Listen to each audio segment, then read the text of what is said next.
I had to push the go live button for that. So we should now be visible.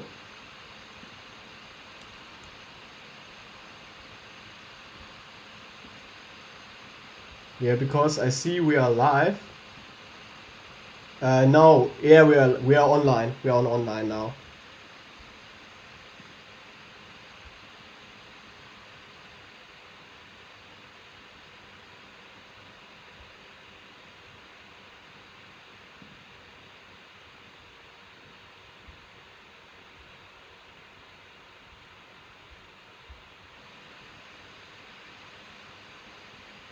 Yeah.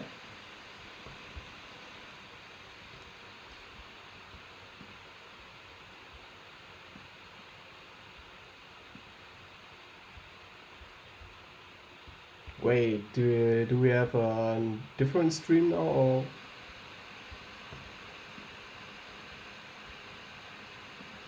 I can hear you guys, but I have to. Yeah, I think I have now. We need to wait now for 30 seconds. Maybe then they can hear us better now. I have to plug in both um, line-ins. I have one for my usual microphone, and then I have one for everything else on my desktop what is making sound.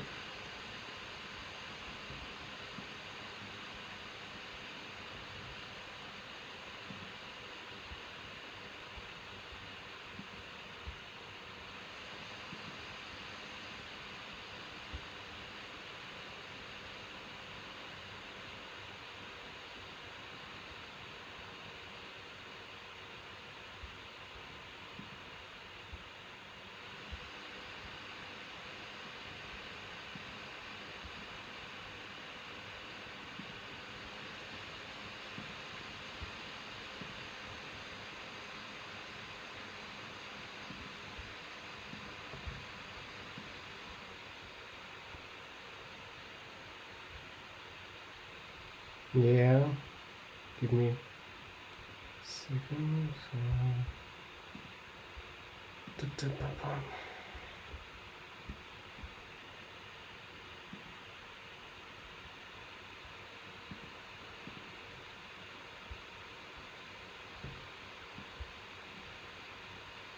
Yeah, I need.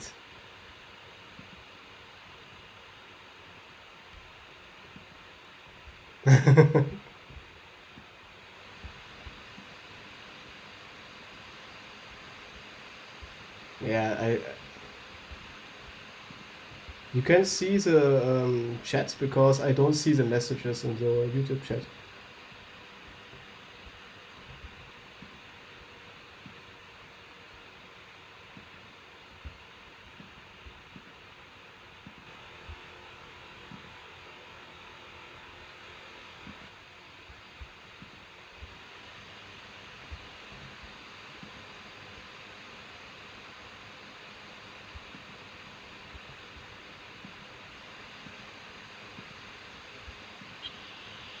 I'm afraid.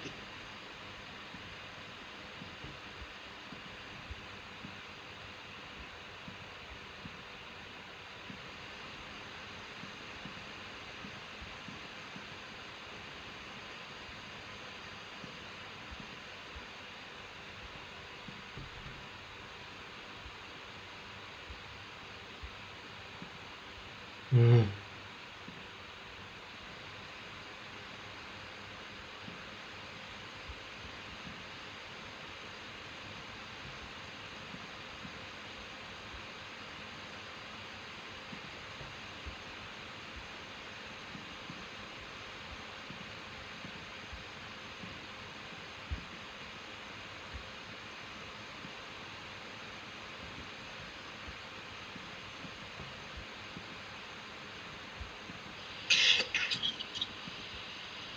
I'm pushing it. I'm about to push the button.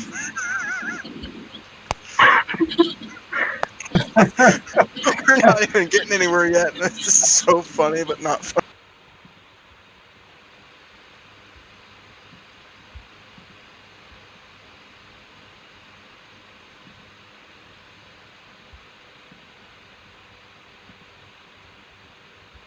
Yeah.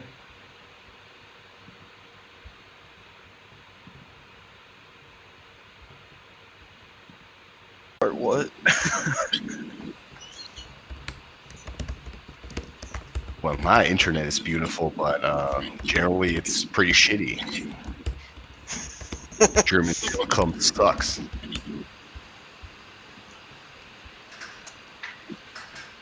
Are you saying anything, Foxfire? Because now we don't hear you. Hey, can you hear me now? Yes, we can. That's okay. right. In about 30 seconds, the stream should start and Me the too. audio should be now. Can you hear me? That everybody can be here. Yes, we can. That's Okay. right. Woo! In about 30 seconds, the stream should start and Me the too. audio should be now. Can you hear me? That everybody can be here. Yes, we can. That's Okay. right. Woo! In about 30 seconds, the stream should start. Chat is disabled for this live stream. Oh, man. So, Wait. Oh wait, never mind. It loaded me onto Alita Battle Angel podcast number 1. Is that the title? Working. Wait. Or is that? Oh, that's when Elion tried to host it. Okay, I've got the stream up. It seems to be running. Check 1 2. Check 1 2. Hopefully you can hear us. Depends on you're playing the Jeopardy music. Yeah, the 10-hour version. Oh god. yeah, I think it should be all live now. Nice. It took Alita 300 years. It only took us, 30 minutes? We're doing fairly well.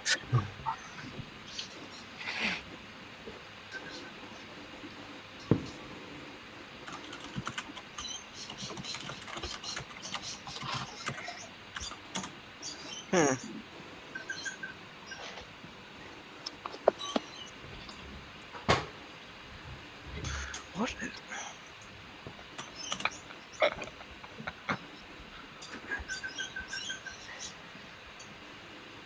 All right, so okay. Looks like it's up. we're going. We're going. Okay, I'm calling this going. Shall we get started? Yeah, let us start. Enough But with this wait. Well, we gotta make sure they can hear Wait, it. check? that now. It's too late. Can we check Sorry, what? if they can hear us? They can. Yeah, hear that's what I was. They can? They can. Okay. Wait a minute. They have audio now, but not visual. What? I can see the visual. I see the visuals. Lots of them. Oh, jeez. I need to close the.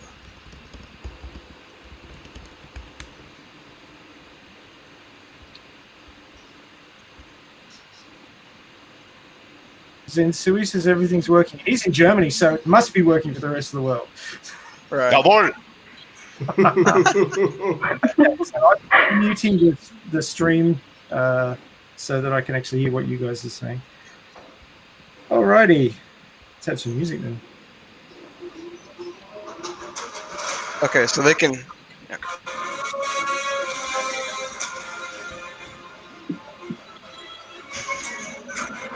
Sounds epic, doesn't it?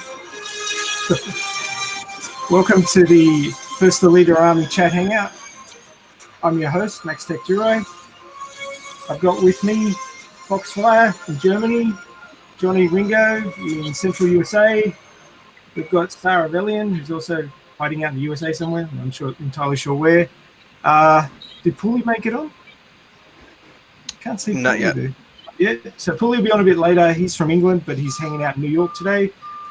We've got Eddie McTrigger, who's down in Texas. El Alita is not here at the moment, but he'll be hanging around a bit later on. And our guests are Corso from Twitter. You've probably all seen her over there if you're on Twitter. And we've also got Dennis, who co-runs the Alita Army Twitter feed with Star of Elion. I'm pretty sure I mentioned. Did I mention Star? Yes, I did. Cool. Okay, we're all here. Yes. So, has anybody got any news for this week? Yeah, there's a lot of Any things. news for this one? Oh, Alita, sorry. Alita has made a lot of top 5 or top 10 lists. Oh, yeah. Just this week, maybe the past 2 weeks, and I think it's just one of those things that's going to happen as time goes by. More people are going to be willing to admit that the movie was better than they initially tried to say it was. So there's that. I can go through. I should have had the list ready already, but I can go look for some more things to talk about too. Cool.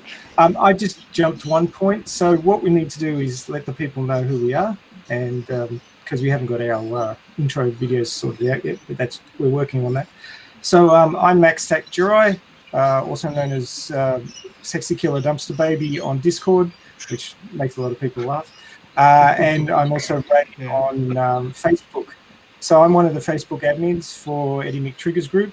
I also am writing a fan fiction of the Alita Fallen Angel, what I expect to be in the next movie, which we are getting. I have 100% confidence in that. We've just got to convince whomever's going to back it that they need to do that. So that's me. Star, do you want to give a quick background of you, and then I'll move on to the rest? I don't know, a background. Just a person saw the movie and decided that I was going to get on YouTube and start talking about it, and also on Twitter, and collecting some of the screenshots from articles and things like that I would see to keep track of it, because I thought it was unfair the way the movie was being treated, and I believe that it was something that if I had the power to save, that I was going to try to do it. And from just making essentially a long thread of Alita news, I came across a lot of people who were, who found the thread, and then I met a lot of people in the first Rotten Tomatoes thread that we took over, and we've pretty much just been doing the same thing we've been doing from the beginning since that time. I mean, can you hear me fine, or is my audio kind Yeah. of low? I hear you I well. hear you. We need to get you a camera, though. Okay, the next along the line here is John M, or Johnny Ringo, as we're calling him John now. E. Ringo. Old name was Dr. Panzer Mr. Kunst on Twitter. I've Those been two. in this whole thing since that opening weekend that the movie dropped, and I didn't even know what I was getting myself into. And there's so much that I could say right now about what all has gone on with this, but ever since then, basically been doing what pretty much everybody else has been doing. That's just pushing the sequel as much as I can, to the extent that I can, telling other people about it. And so that's me at the moment. Cool bananas. Okay, next along the list here, we've got our guest, Corso. She's in Germany as well, I believe. So, Corso, could you... No, actually, correction. I'm in Croatia. Oh, It's Croatia. a bit, yeah, Just southern say of Germany. stop making mistakes. Okay. Well, hello to all those listening. I'm Corso Itarius on Twitter.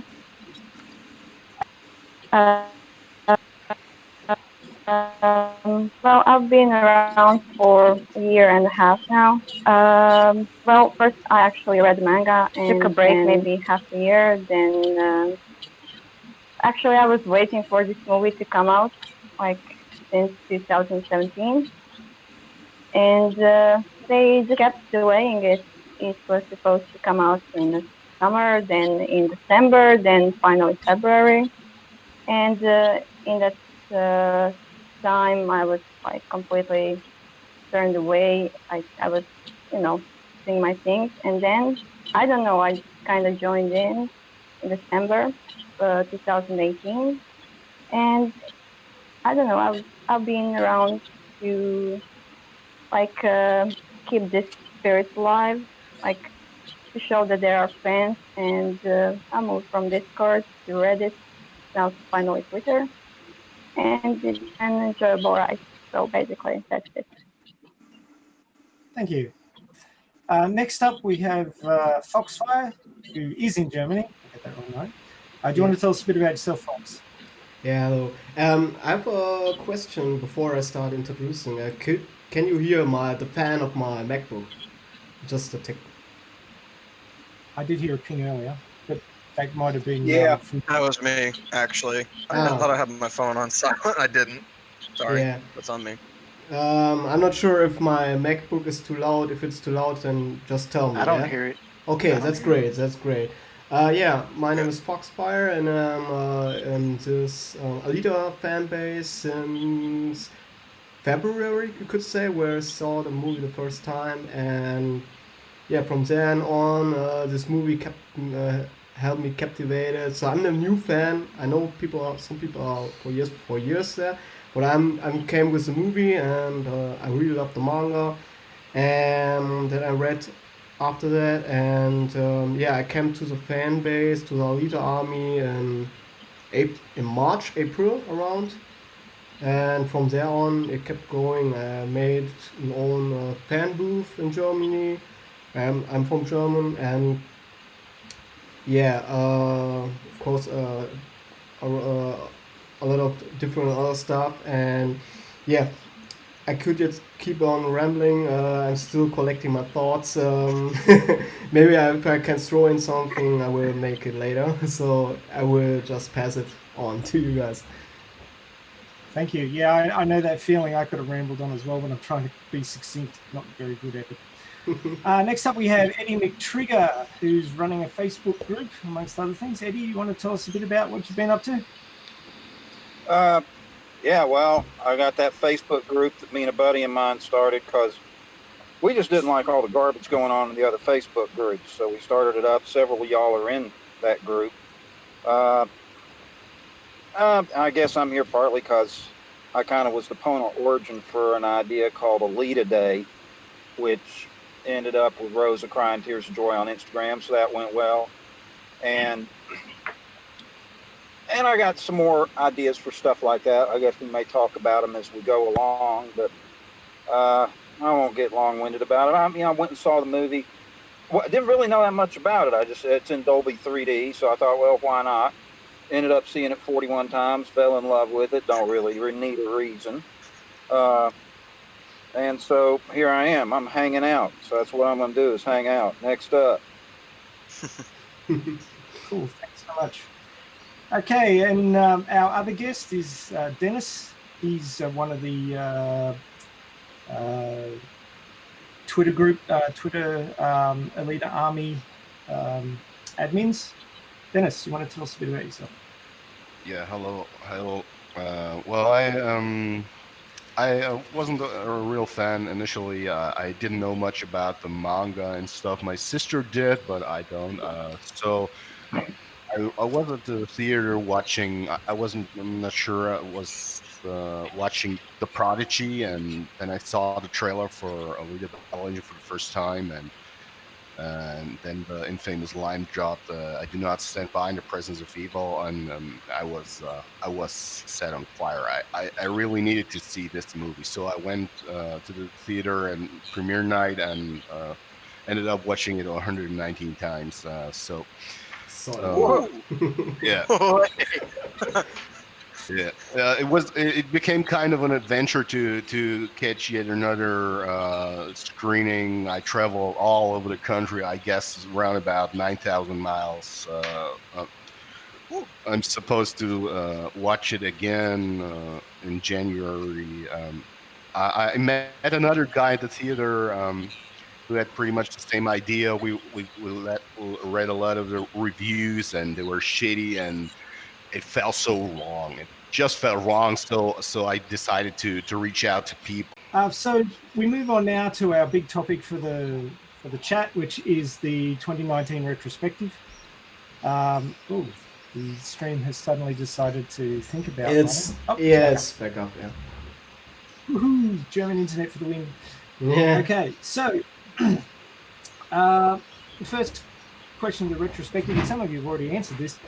How did you find out about Alita Battle Angel movie and when? So for me, it was trolling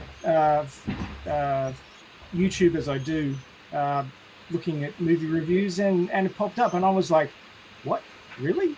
Because there'd been mumblings about an Alita Battle Angel movie since 2003, and nothing had happened. And I was almost resigned to the fact that it never was going to happen. And when I saw the first trailer, I'm like, something weird about those eyes. And there was the pupils weren't big enough for the size of the iris. And you've probably seen the videos where James Cameron and Robert Rodriguez was discussing that, and James Cameron said, "Make them bigger," and like Robert Rodriguez is like, "What?" And they did, and it just worked.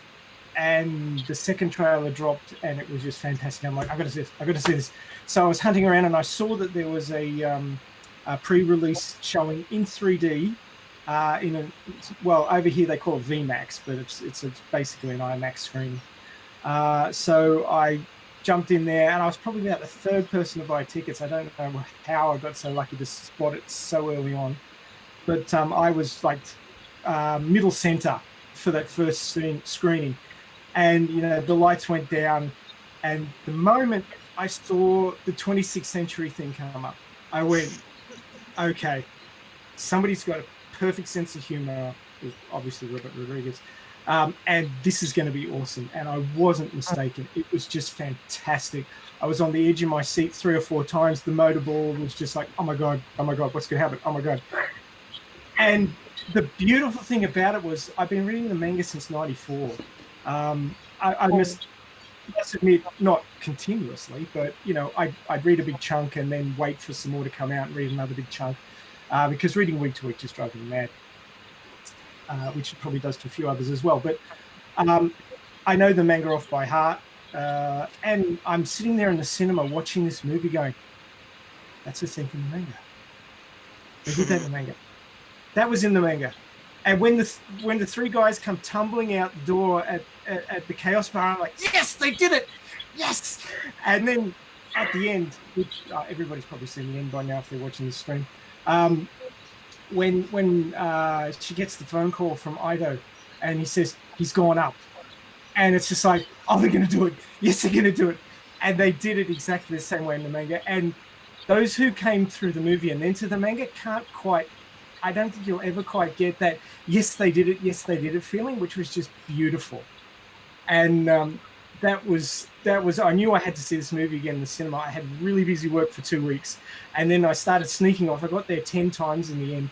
I wish it was like 213, but, I got there 10 times. And every time I walked into that cinema, it was an experience. Every single time. I never walked in there going, oh, this again. No, I just walked in and went, oh, this is just brilliant. And as soon as I saw it the last time, I'm hunting around for another cinema. Couldn't find another cinema. I'm like, oh God, what am I going to do for my fix? And then we just had to wait. And wait we did for quite a long time. And when I finally got that Blu-ray in my hands, watching it again, I actually bought a TV so that I could watch it in 3D. That's another story in itself. And it's sitting on the wall next to me here. And just watching it again in 3D at home, that was just brilliant. And I just had to run around. Most of my friends didn't see it. I dragged about 3 of them to the cinema, and the rest of them I couldn't get there for work reasons.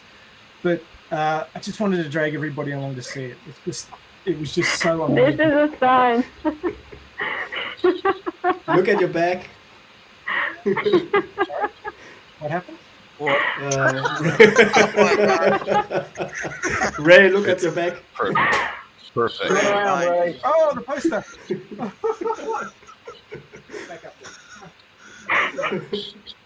That's just Oh, glorious. God.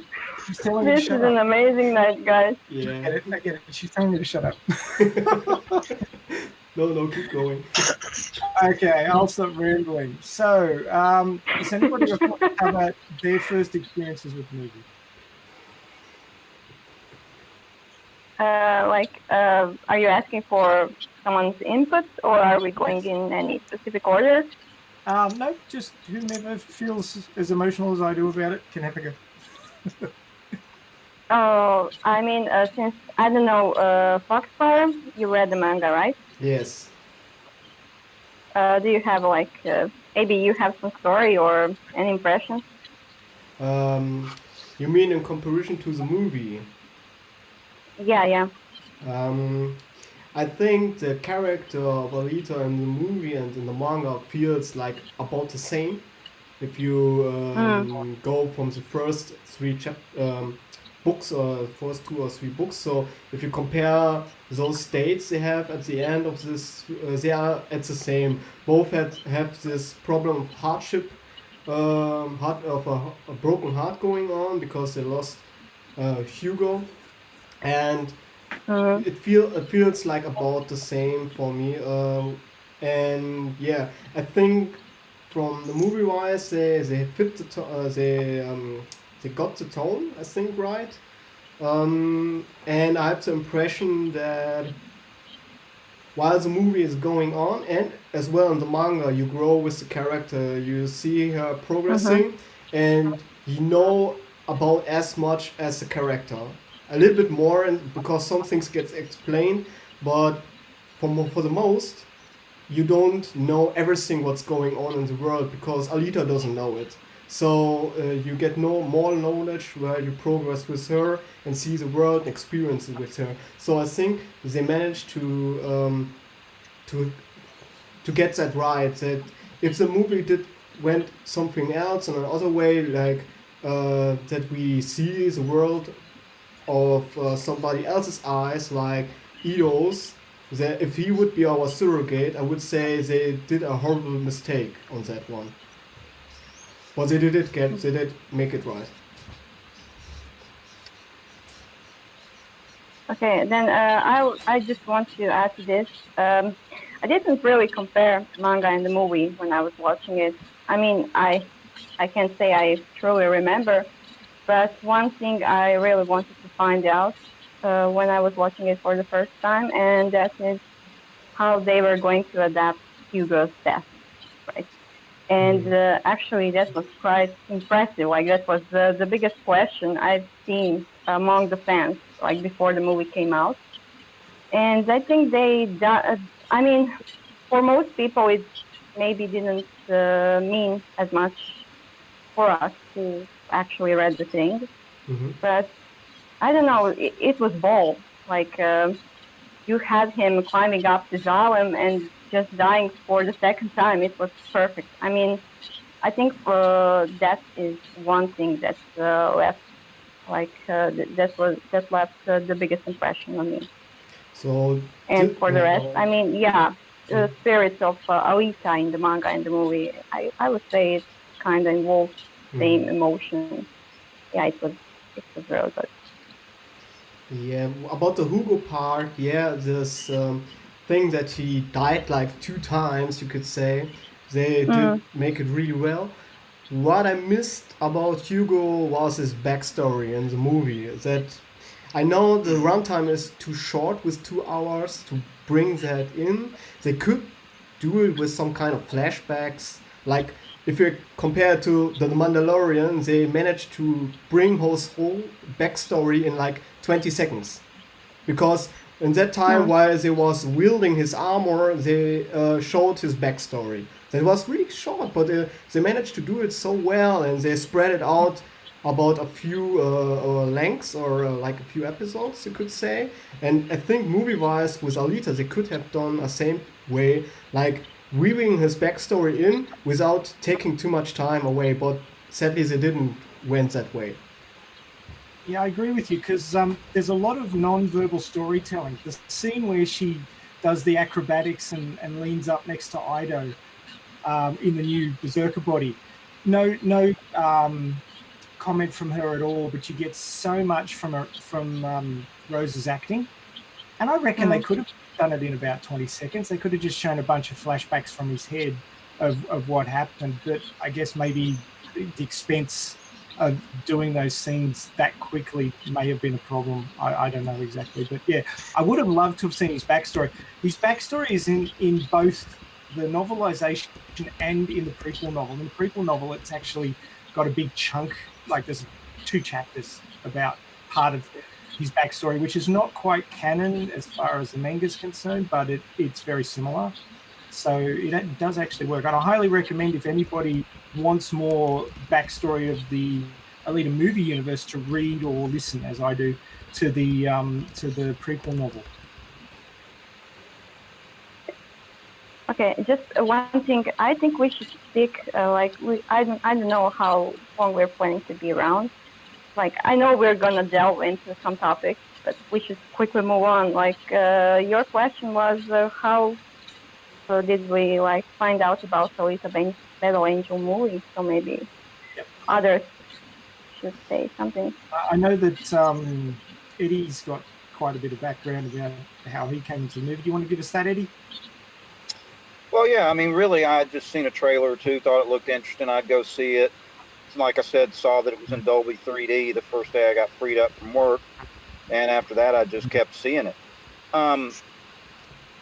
I'd say on the point of like Hugo's backstory and stuff like that, that what they tried to do is they very much wanted to make Alita an even more fully dominant character than she is in the manga. I actually had the opposite reverse experience of you, Max, because when I then read the manga, I kept looking at it and saying, "Oh yeah, they use that in the movie."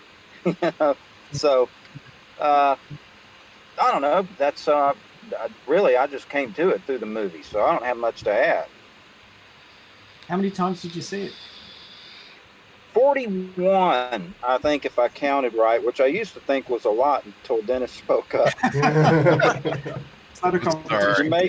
You made me feel better about maybe not being crazy for going to a movie that many times.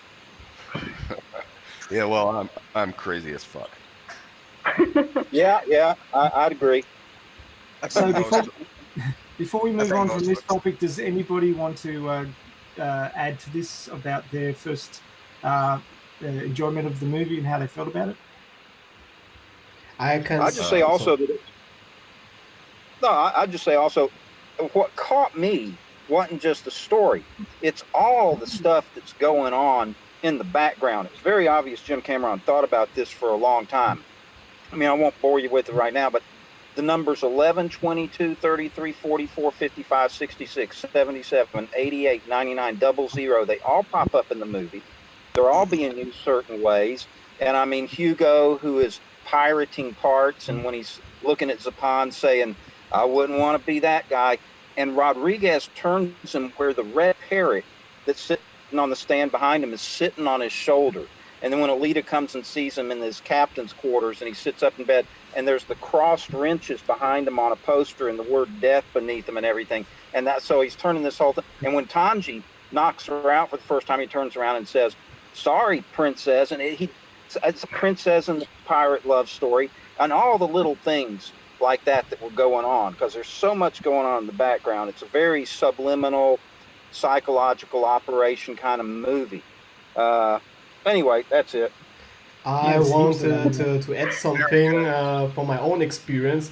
When I saw Alita the first time, the crazy thing what I experienced is, yeah, the movie is centered about Alita, but it doesn't reveal everything. Like I said, you learn by the time, and the cool stuff was that it hinted that there is so much more. And it's not just a hint, you know that there is much more, and there's all the structure established. Yeah, you know, you feel this difference if somebody is BSing you, or if there's some real stuff going on behind the scenes. And you feel there's more. You see the fight on the moon, you see her backstory as an armed soldier. Like, the whole character is shrouded in mystery. And this makes you salivating for more. You want to know all about her past. It's so addicting, you know? Do you ever feel like there's a certain percentage of the movie-going populace who can't deal with that? I've had a lot of people say to me, "Oh, but they never explained this. Oh, but they never explained that," and they want to be spoon-fed. Like, yes. It just drives me bonkers, because one of the things I get out of movies, especially something like this, is when it's unexplained and you get to talk about it and you want to know what happened and you have all these fan theories, and it's great.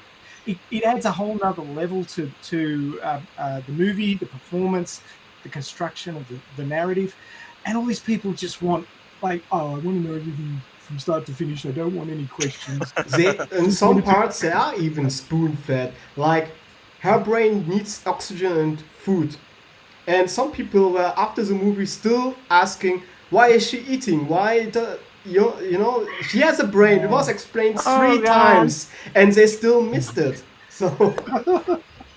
Yeah, I mean, people conclude that she's a robot. That's the first problem here. Yeah. So we have a lot on our plate. Okay, so we might move on from there if nobody else wants to talk about their first viewings. I know that Johnny hasn't, and Star. Do you guys want to say something? Yeah. It's a weird one with me because I went into this movie not knowing anything about it. The first time I remember seeing a trailer for it was at some point in 2018. I don't remember what movie I was watching, but I remember seeing a preview for it. And the only thing that I could think at that time was, I forgot about it almost instantly. And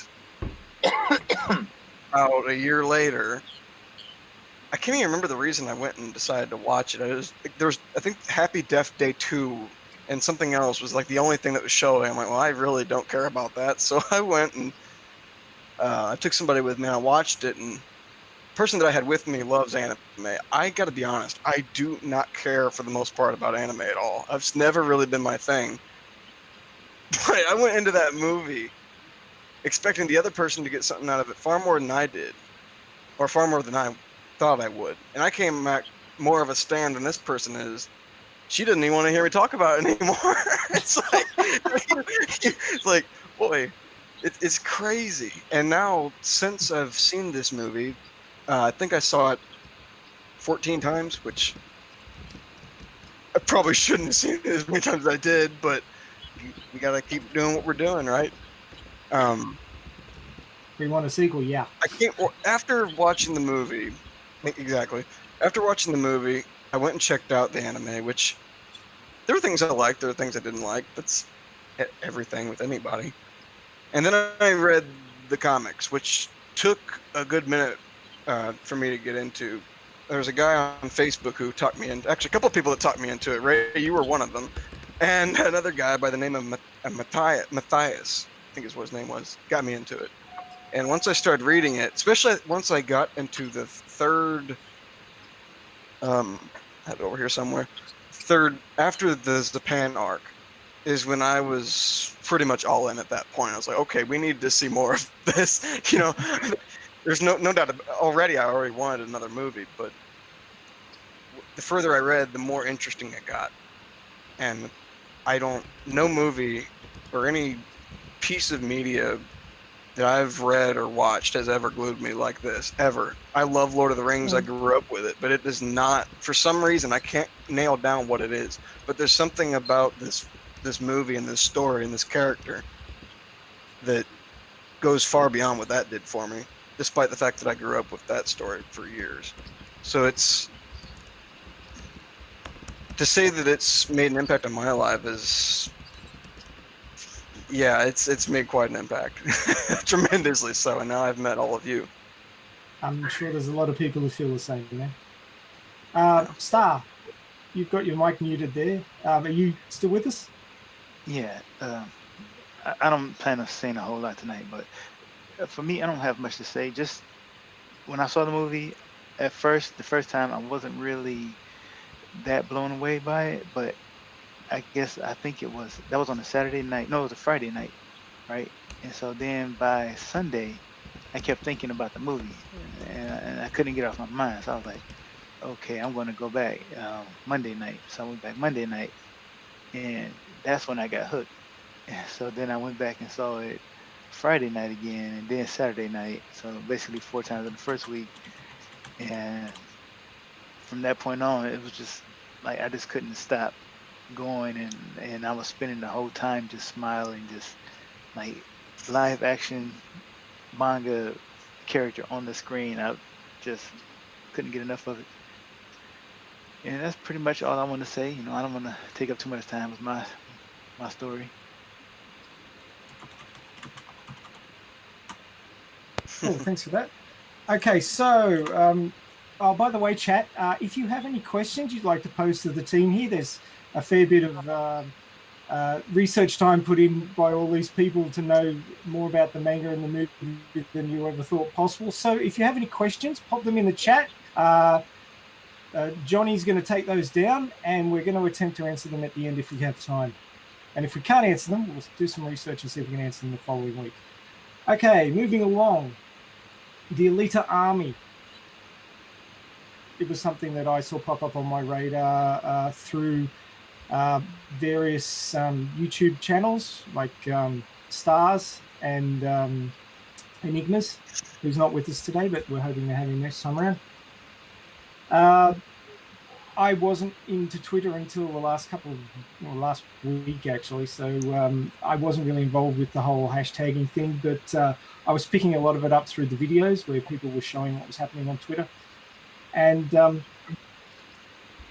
I guess that hashtag Alita Army is sort of a coalescence of the people who appreciate the movie. I mean, that's the way I can sort of describe it. And it's become really important to me. I'm wearing, as you probably noticed, I'm wearing the T-shirt. So the Alita Army is the group that wants to see the sequel. It's basically, if you want to see the sequel, get on this bandwagon. We're going to make it happen. And we've already had some successes. We've been officially recognized by John Landau. He's literally spoken to us through this report from CineBlend, and that's the one that we need to focus on. We're going to be talking about that in our next show, where we're going to focus in on what we're going to be doing for 2020. But this one's about 2019, so I won't go into that at this point. So does anybody want to talk about their first experiences with the Alita Army and what it means to them? Okay, I can join in now. Well, I think I remember that I came across it in March, and it wasn't strictly Alita Army, but it was a Rotten Tomatoes thread on Twitter.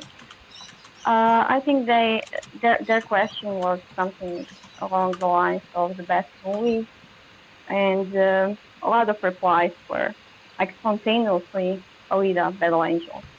And I'm not sure how people came to that thread. I think it was shared around on Discord. I was part of the conversation back then, and I've seen it on Reddit and on Facebook, and people were just sharing that thread, and anonymous, like random people were joining in, and it kind of came to be. I mean, the very name Alita Army, it was around like in several occasions, but nothing so strictly. And I think that after that thread, someone just made it up on the spot, and people rolled with it, and that's what it came to be. And honestly, I've said it before, I didn't really like the name, but it kind of grew on me to be part of something that you call a movement. Well, I'd say that people were like genuinely passionate about the movie, and the name really didn't matter anymore. It was just there. You saw that people really investing their time, and it kind of kept growing, and we see what it is today. And I hope we're gonna rise even more so soon. And that's it for me. Thank you, Corso. I had a question. Corso, you said you didn't like Alita Army. What would be your preferred name if you could have chosen? No, I don't think I have any in mind. Just, I mean, this army thing, I was never a fan of it. Okay. I felt like, are we soldiers or what? I mean, I know it's a lot of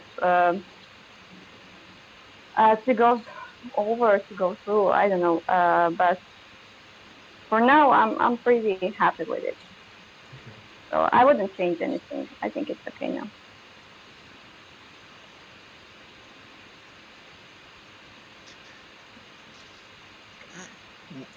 Anyone else I don't early know involvement? where.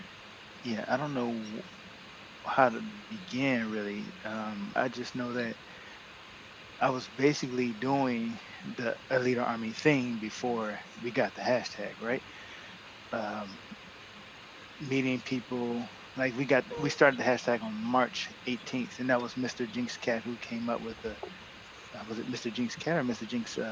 Mr. Jinx Toast. I'm sorry, Mr. Jinx Toast, who came up with the name by accident. He just threw it out there, and then it kind of stuck. But basically, up until that point, we were already campaigning and trying to raise awareness, trying to get into threads and get people interested in going to see the movie. And yeah, we met a lot of opposition back then, of course, because at the time the movie was out at the same time as the other popular Marvel movies and Disney movies, so it was kind of it was a real battle back then. Thankfully, things have gotten a little bit easier for us now, but it was a bumpy road. And so since um, taking the name up or the hashtag, at first it wasn't the name wasn't as important, but what really made it important was that the amount of time and effort we put into trying to advocate for a leader, trying to reach people who are on the other side of the aisle, so to speak. And I think that's part of what a lot of people who don't have that experience miss about the importance of the hashtag is that it's different when you're in a bubble, right? When you're in an echo chamber and you hear the same opinions again and again, people who agree with you about certain things, people who agree that other characters suck and other characters should basically drop off the face of the earth. But Right. when you actually have to contact some of the people who are fans or maybe not be fans, but who have um, who who don't want to be involved in the fan war thing, when you have to reach out to those people and try to introduce them to this character Alita, then you hear, well, you just hate this character, so you pretend to like this character. And there's a lot of walls that need to be torn down. There's a lot of goodwill that needs to be built up, and months of trying to do this and trying to reach out to people and getting out of the echo chamber, getting out of the bubble makes the reputation that you build that much more important. It makes all the time and the effort. That's what the hashtag begins to mean. It starts to carry with it all of Right. your um, hard work, all of your hours, all of your sweat, all of your energy spent and time sacrificed. And for those who don't do that, it's just a hashtag to them. It's not important because hashtags come and go all the time. So for them, it's just like who cares? It's just a hashtag. But for you, you know the amount of time that you spent trying to promote a leader to people, and um, and to and you know that when this goes, what help does a leader have after that? Who's going to be there, right? Your people will still be there, but the movement has become big enough now that um, that I think I don't want to say it's taking on a life of its own, but um, it's really important to preserve it and to keep it alive for a leader, I think. Yeah, I'd have to say that a lot of the people here and a lot of the people probably in the chat right now would be considered influencers as far as a leader is concerned. I've reached a lot of people, and that's really, really good. So, Johnny, how did you find out about Alita Army, and what's your opinion? Well, initially I started off.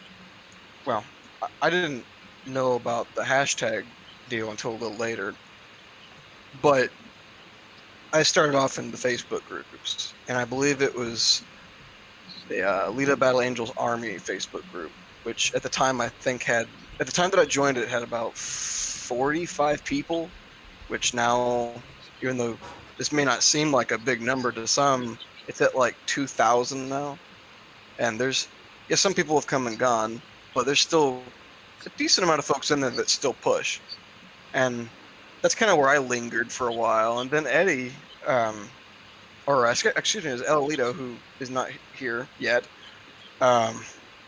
He invited me to join into Eddie's group, and then that's kind of where I still go back and forth between the other ones, but I've been in Eddie's group the most, and since then it's been interesting little ride. It's gotten a lot smoother for me anyway. And then after that, I started talking to Tony over here for a little. I can't remember how it all started, but I started talking to him. He started talking to me. He started getting on Facebook. I started getting on Twitter, and then it's like both paths kind of cross, so to speak. And I've probably been on Twitter a lot more now. Maybe even more on Twitter now than the Facebook groups. But once I saw that hashtag flying around, I got a little bit involved. I kind of stayed on the sidelines initially, but I'm pretty much all in now. So that's about where I'm at with it. Well, that's what we like to hear.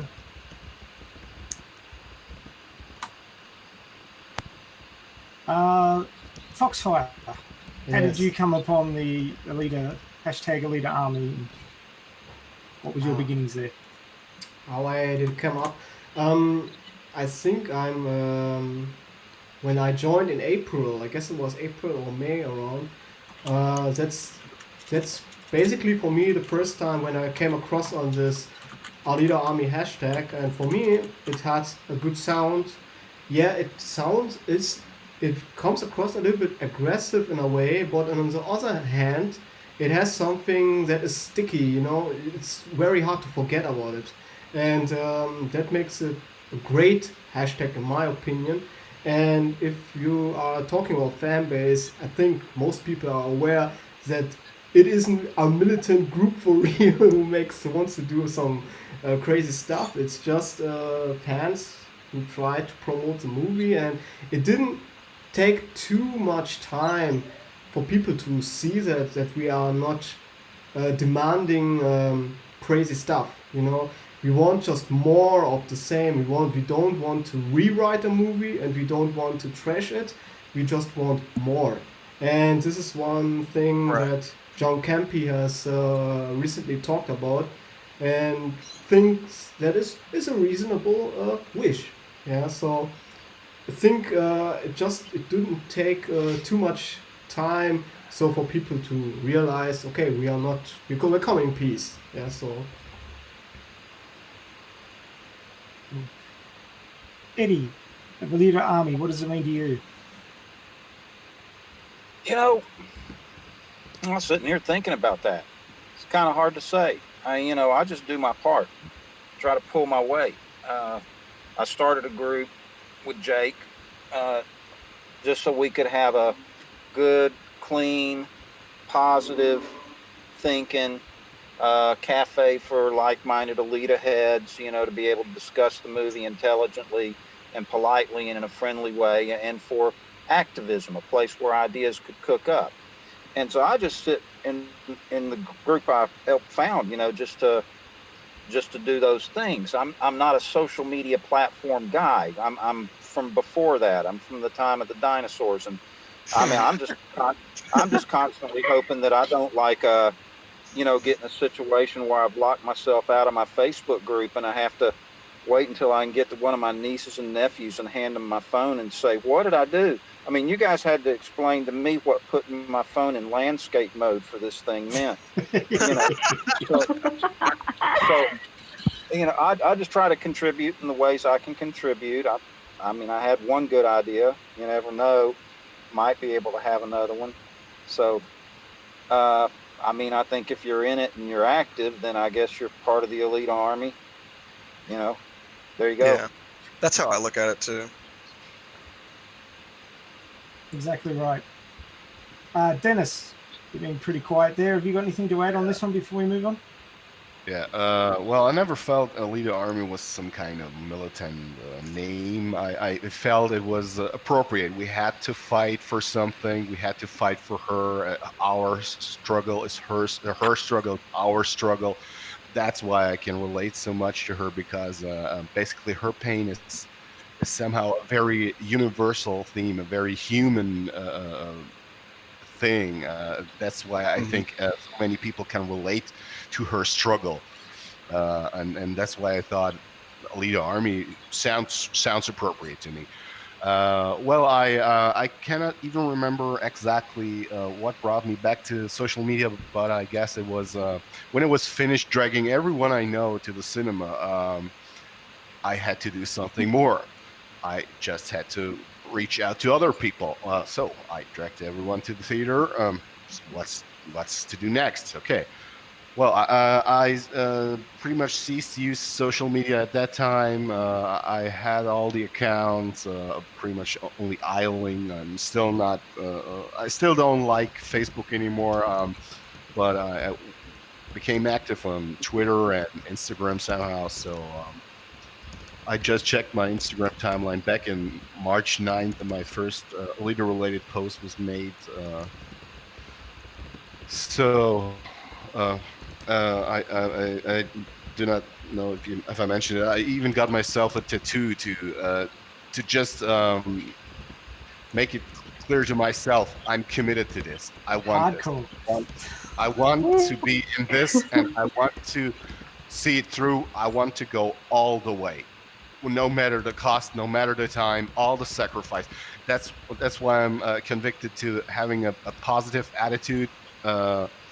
Not to hate on other fandoms, not to hate on other characters, which I find is very childish to compare. My superhero is much better than yours. My hero is the bestest ever. I don't like that. I cannot stand this actually. We're only here for the girl, huh? I see what you did there. Yeah. Yeah. Well. So you've kind of covered what the next point was. So moving on from the release, the theater release, we then had the Long Dark Tea Time of the Soul, where we were waiting for the home release. Oh, It did seem to be an awfully long time, and there was many theories panted around about that. The delay was probably to do with the Fox Disney merger, which would have really thrown a spanner in getting that out. But it eventually came out. When we got some news about when it was happening, and it was staggered around the world, and there was people who were getting it early, like yeah, I was pretty lucky about that. I actually got it. It was due to be released, I think, on the Thursday, and I got it on the Monday, and I don't know how the hell that happened. They must have sent it out early, but I was one of the first people in the fandom, I think, who had the home release. So I was really happy about that. But while we were waiting, and boy, was it a long wait, we were doing things on Facebook, Twitter, Discord, and doing artistic endeavors. We don't actually have Paulie on at the moment, which is a shame because I wanted to get him to talk about his AMVs, which are really amazing. If you're there, Paulie, listening in, get your ass on him. We need to talk to you about that. But does anybody want to talk about what they did to fill in the time before the home release? And Dennis has kind of covered I that just already. wanted to throw something in because of the things that Charles Schmidt said in the chat. Was like about the numbers of Alita and like his estimates about how much profit she did and the Blu-rays. So did you read that? I'm actually copying those down and putting them into the show notes for discussion near the end. Yes, that's great. So we might get back to that at the discussion near the end. But if we can, just because we're running half an hour late as it started. We'll get to that. But does anybody want to talk about what they did to fill in the time before the home release? Before we move on.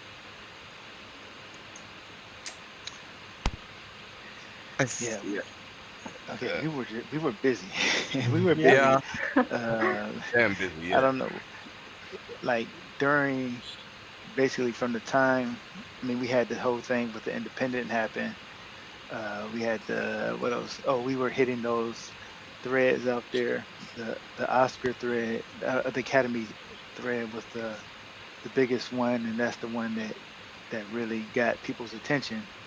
And and from that, I think that's when after that the, if I'm not mistaken, that's when the Alita movie account acknowledged our existence, um, because that, like I said, that pretty much got everybody's attention. That was like the shot heard around the world, basically. And from that, that is when we got the attention of course, the journalist Kylie Harrington, and she put out her YouTube. She did her interviews and put out the article from YouTube, not YouTube. I'm sorry, Yahoo News, and the Wrap. And John Landau commented on that, as everybody knows. He said, "I love the Alita Army as they have become known." And yeah, I mean that was a pretty busy summer. It was a long wait, but we kept ourselves occupied by still trying to promote Lita out there in those months. And even in the summer, there were still some people who believed that we were just pretending to like Alita because we were protesting something else. But as the months went by, of course, it was getting harder to claim that we were just trying to protest something else. But it was a fun summer, and I think that is pretty much probably the highlight of the year to me. Even though it was kind of a time where something negative happened with the Independent, at the same time it was also a huge positive because that's when we got acknowledged by John Landau and the Alita movie account. But that's the importance of staying positive, and that's what I love about the Alita Army and this fandom. That even when things go wrong, even when there's cross wires, like with the Kylie Harrington thing, we work on it and we turn it around, and that's what we need to keep doing. Whenever there's a hiccup, whenever there's a roadblock, whenever we get something negative, whenever somebody says no, you can't, you'll never get a sequel, rah rah rah, we go no, we don't accept that, we don't believe it. We know we're going to get a sequel. We're just going to keep working at it, and there's nothing they can do. All the negative naysayers will just have to go off and pick on somebody else because they're not going to get to us. Yeah. I have something to add. In that time, before the Blu-rays came out, Andreas and me went to the theme convention and held our promo booth. It was basically a role-play convention, and there were several booths where they were selling around of like board games and stuff, and we had our promotional booth there. This wall you see in my background, this was part of the booth. And what we basically did was hand out flyers and talked about the Alita movie, and there were a lot of people who either didn't know about Alita, and the other half did read the manga but didn't yet still watch the movie, so they were overdue, so they missed it. And very few did see the movie, but mostly either they did knew it, even if they are from the sci-fi role or fantasy background. They have this background. Even still, with those people, like just like 25% or so did actually really knew about the movie or had the manga read. And we had our booth, and it was really fun. And yeah, the gist of it is I posted it later, and I'm really proud of it that James Cameron himself put his like under this thing. That was for me a great moment for Andreas, and yeah, so this was like my part for it. So yeah, you've had a lot of artistic involvement with that. You're currently working on a few projects yourself. Yes. Right now, I think, right? Yes. I have a lot of cables and trying to turn around. That's very hard. Maybe I bring it to you in front. Yep, bring it in.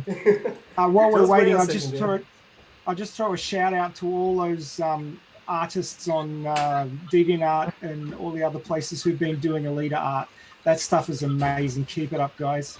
I mean, I'm good with words. I'm not good with drawings, but some of that artwork is just incredible stuff.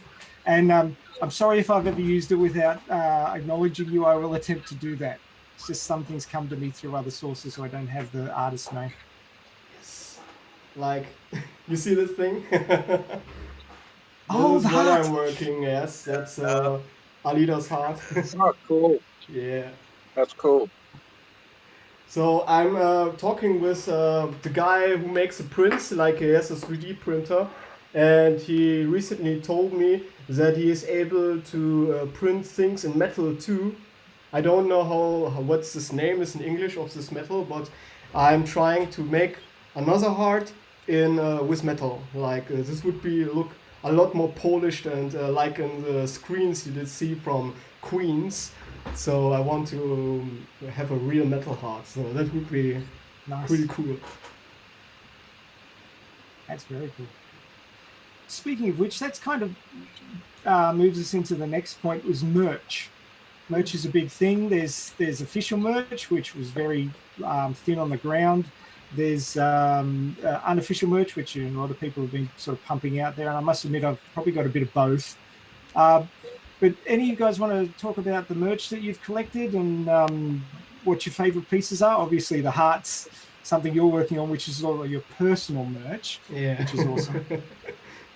But has anybody got any merch that they're really keen on? Oh man. Yeah. I haven't heard from Corso in a while. What about you, Corso? Have you got some personal merch, Corso, that you'd like to talk about? The only piece of merch I even unboxed is the Loot Crate Alita, the Berserker Alita from Loot Crate. That's pretty much the only piece of merch this is not still boxed up and resting in a corner at home. Well, I bought. Oh, hell! I even forgot about that. I bought the one, the last one, 2020, from the creator of the Mushroom Doll. Yeah, this is number 14 of 20. Yeah. Well, I bought pretty much everything, every piece of merch I could get my hands on. I bought the books. I bought the digital version. I bought the audiobooks. I bought the soundtrack, the Japanese one, the European one, the vinyl one, and I'm just crazy. Oh, you're allowed. You're in good company. So this is something I haven't unboxed yet. This is the Film Arena collection. Let's see if I can read this. Number 186 of 600. So that's the Film Arena one. I will do an unboxing video at some point when I get a chance, but there's lots of goodies in there. Very nice. Does anybody else have any favorite merch they want to talk about? The purple and blue steel book. Well, that's not actually much. I'm sorry. I had most of the merch that I've picked up, unfortunately, but the mangas do count too. Oh yeah. But I've gotten probably more unofficial stuff than official, but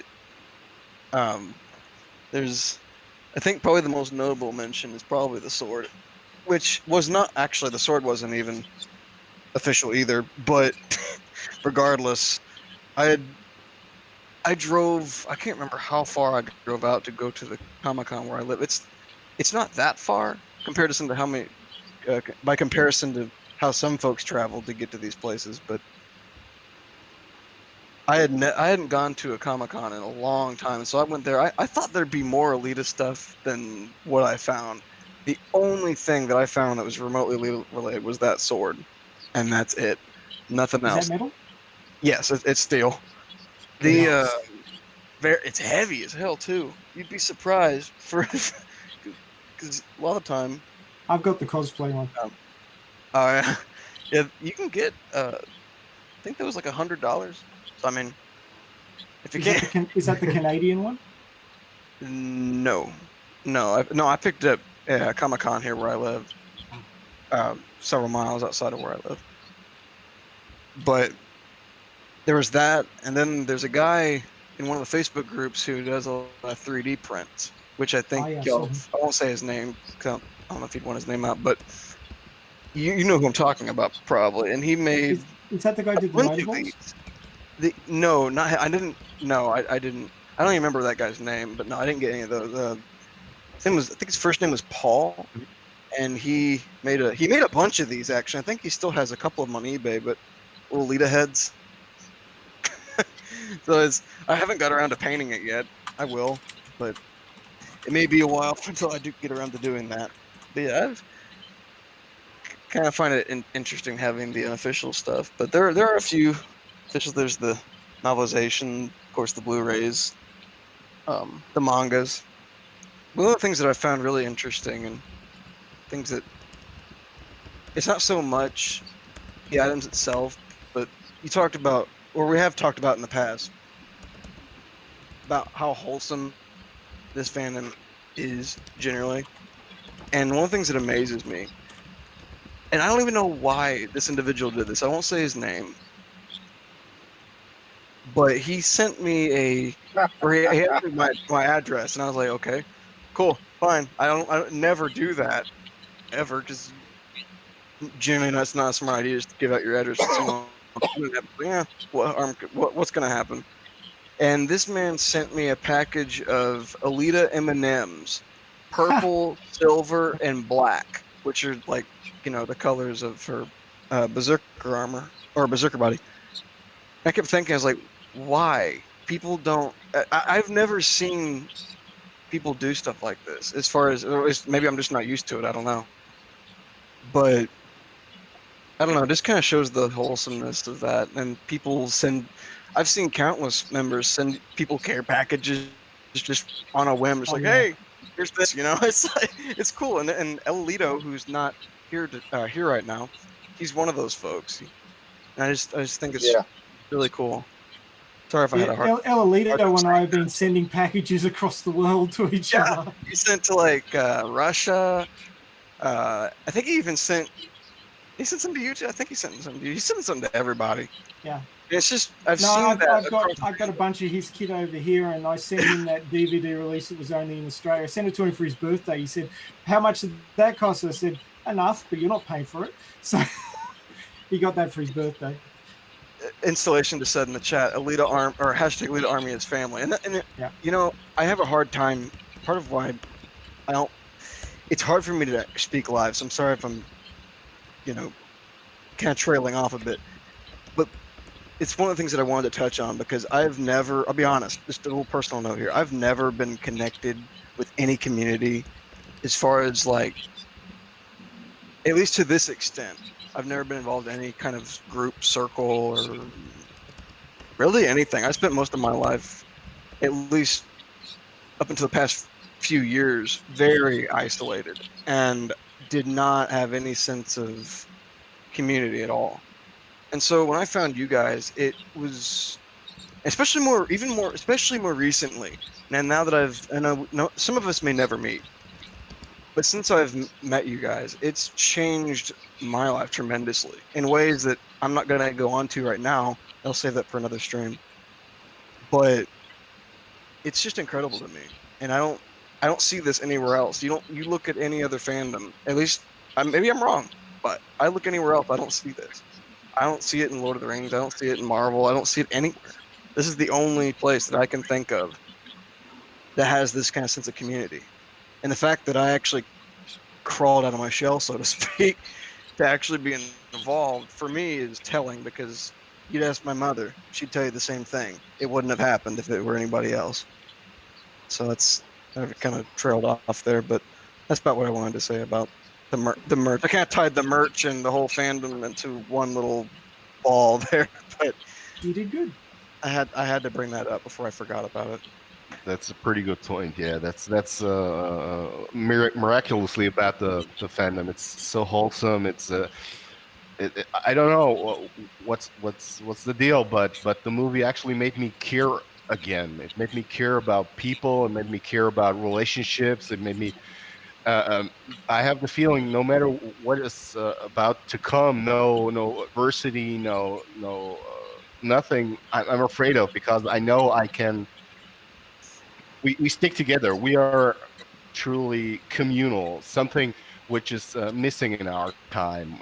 We're all isolated. We pretend intimacy on social media, but this feels totally different. So it's something very special. And actually, the movie and everything surrounding it made me care again. And that's it may sound ridiculous, but everything surrounding this movie is somehow.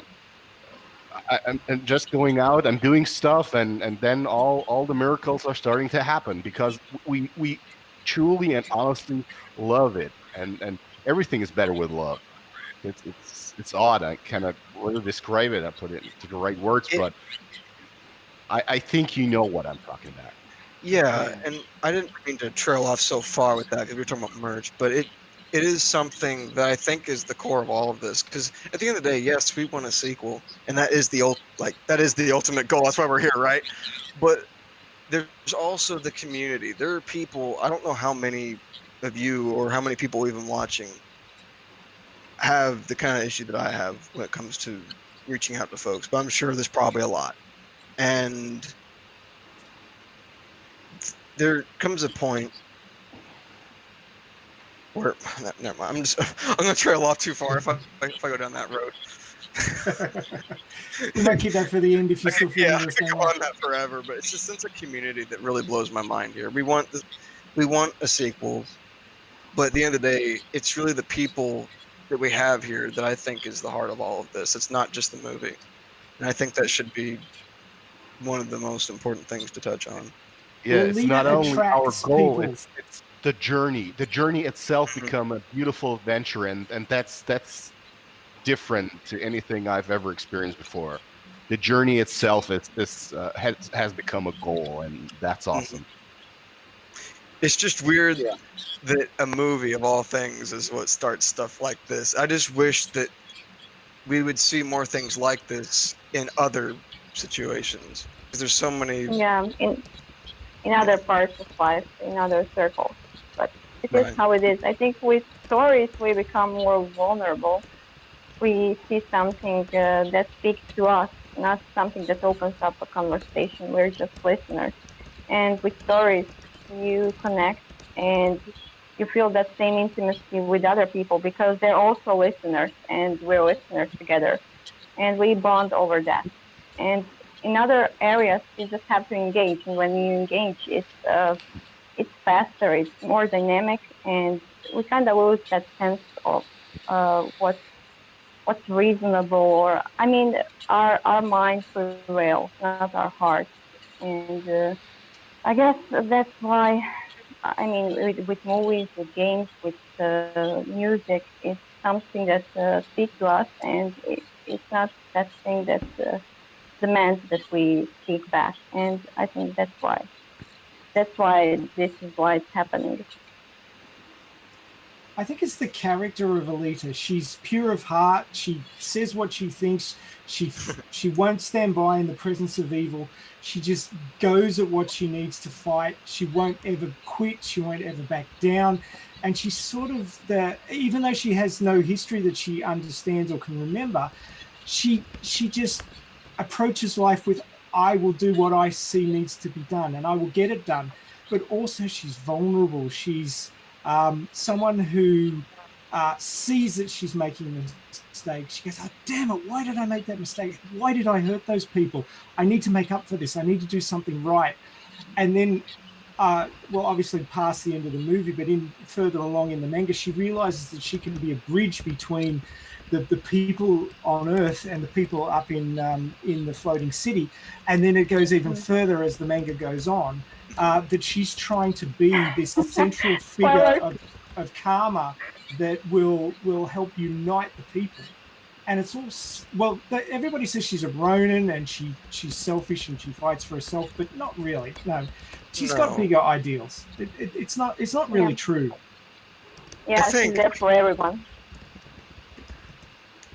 And it's the thing, because everybody at some point has screwed up. And not everybody has always been the nicest human being. I know I haven't. So it's not like one of those situations where you do this one horrible thing and it just makes you that It doesn't really define what you are, or excuse me, who you are. And she's not.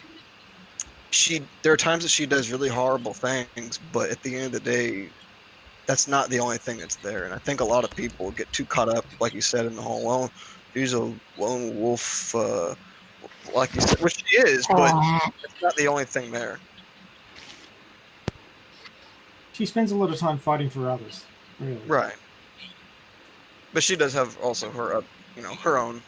She has her own goals as well, but there is another. Oh yeah, she sets her sights on a target, and that target is toast. Right. Yeah, but she's. Which not, is why I'm looking forward to what she's going to do to Nova in the next movie. Yeah. You go hard at her, she's gonna come back at you even harder, basically. The thing with Alita is she's not a hero. I don't know if you said it already, but she's not a plain hero type, and she's not an anti-hero.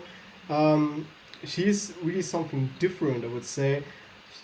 The thing is, she wants to do what is in her mind the right thing, and tries to live at the best of her abilities and her knowledge. And that doesn't mean concrete that if something really worse happens in front of her eyes, she may intervene, but she doesn't go out in the world and try to change everything like that. That's not her style.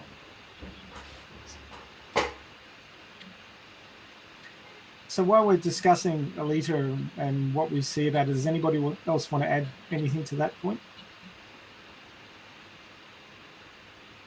Alita has an inherent understanding of right and wrong when she goes after Ito because she's thinking he maybe committed something that's wrong. She follows him because she has the idea he is probably involved in carving up the girls and stuff. So she understands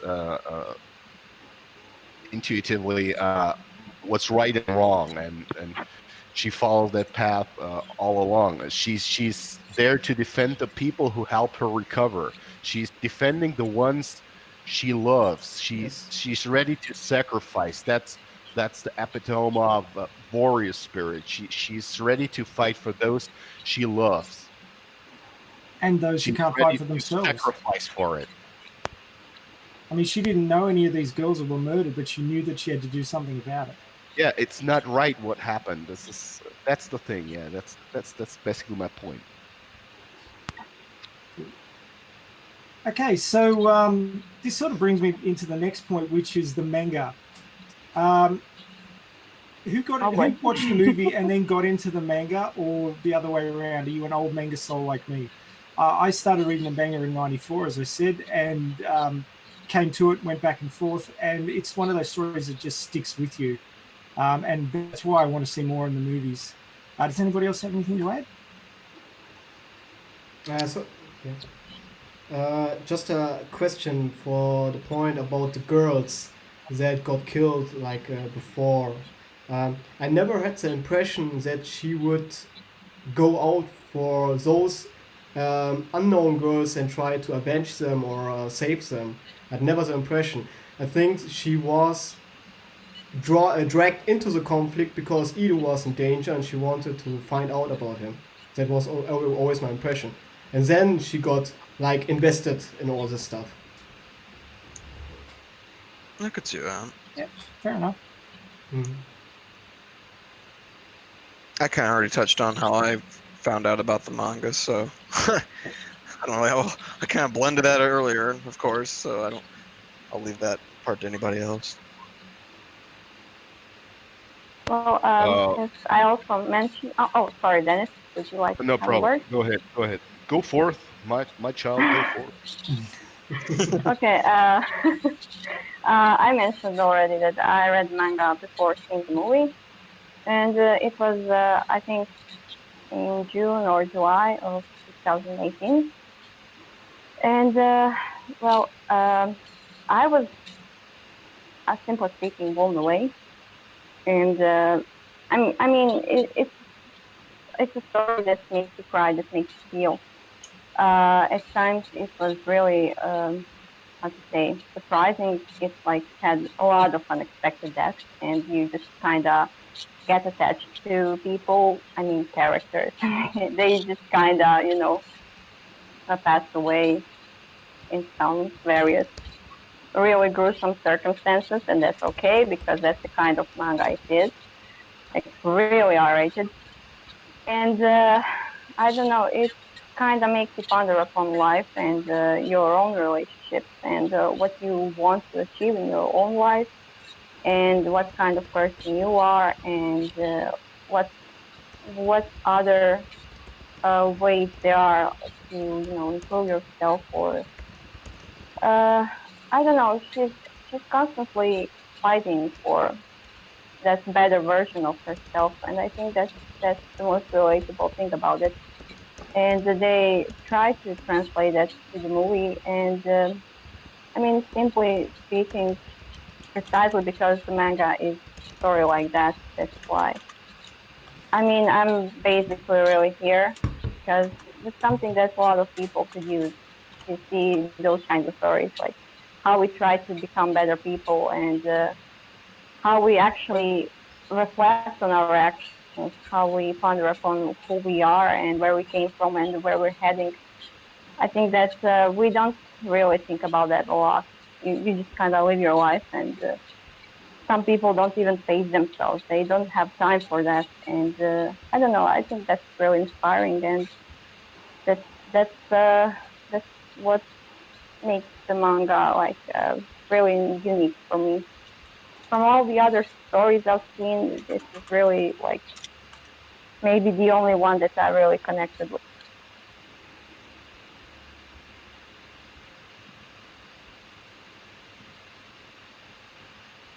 Anyone else? Yeah, I just wanted to jump in. Yeah, I think the first time I saw anything about the manga was like 10 years before, where I saw this one image of the Rusty Angel.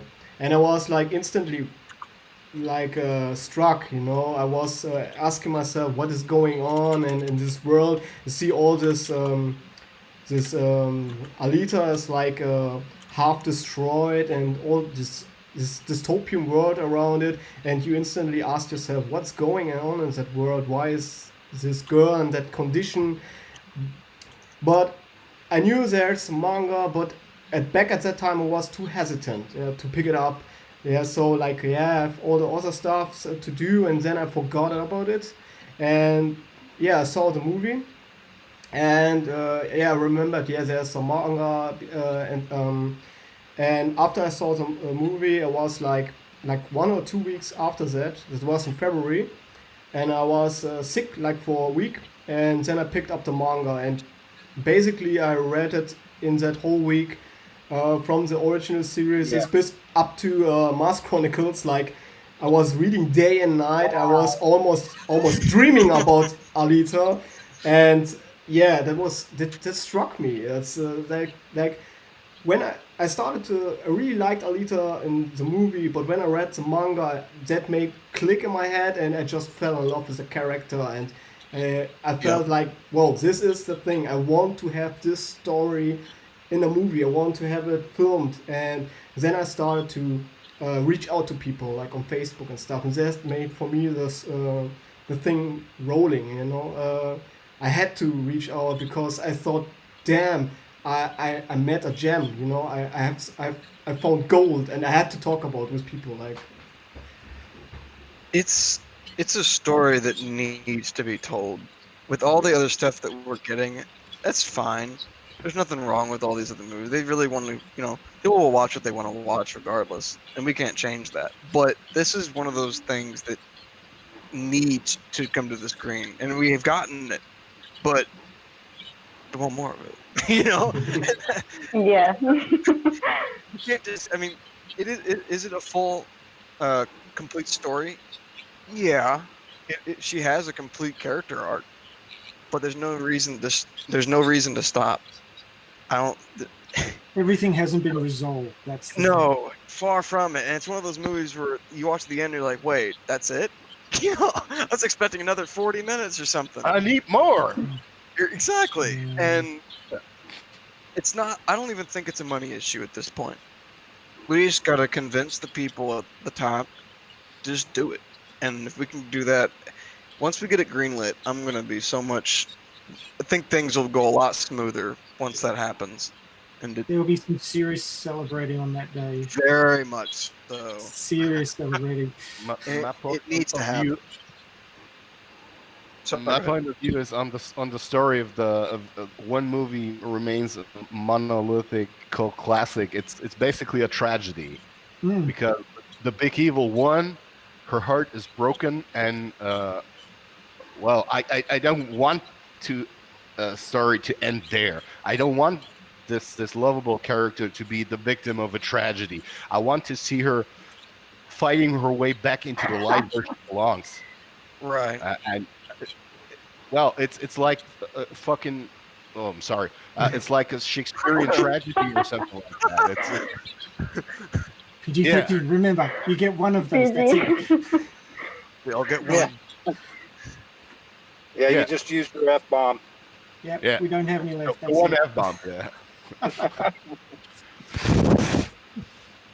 Okay. And that's Actually, that was the second. That's what drives me. That I want to see her fighting her way back.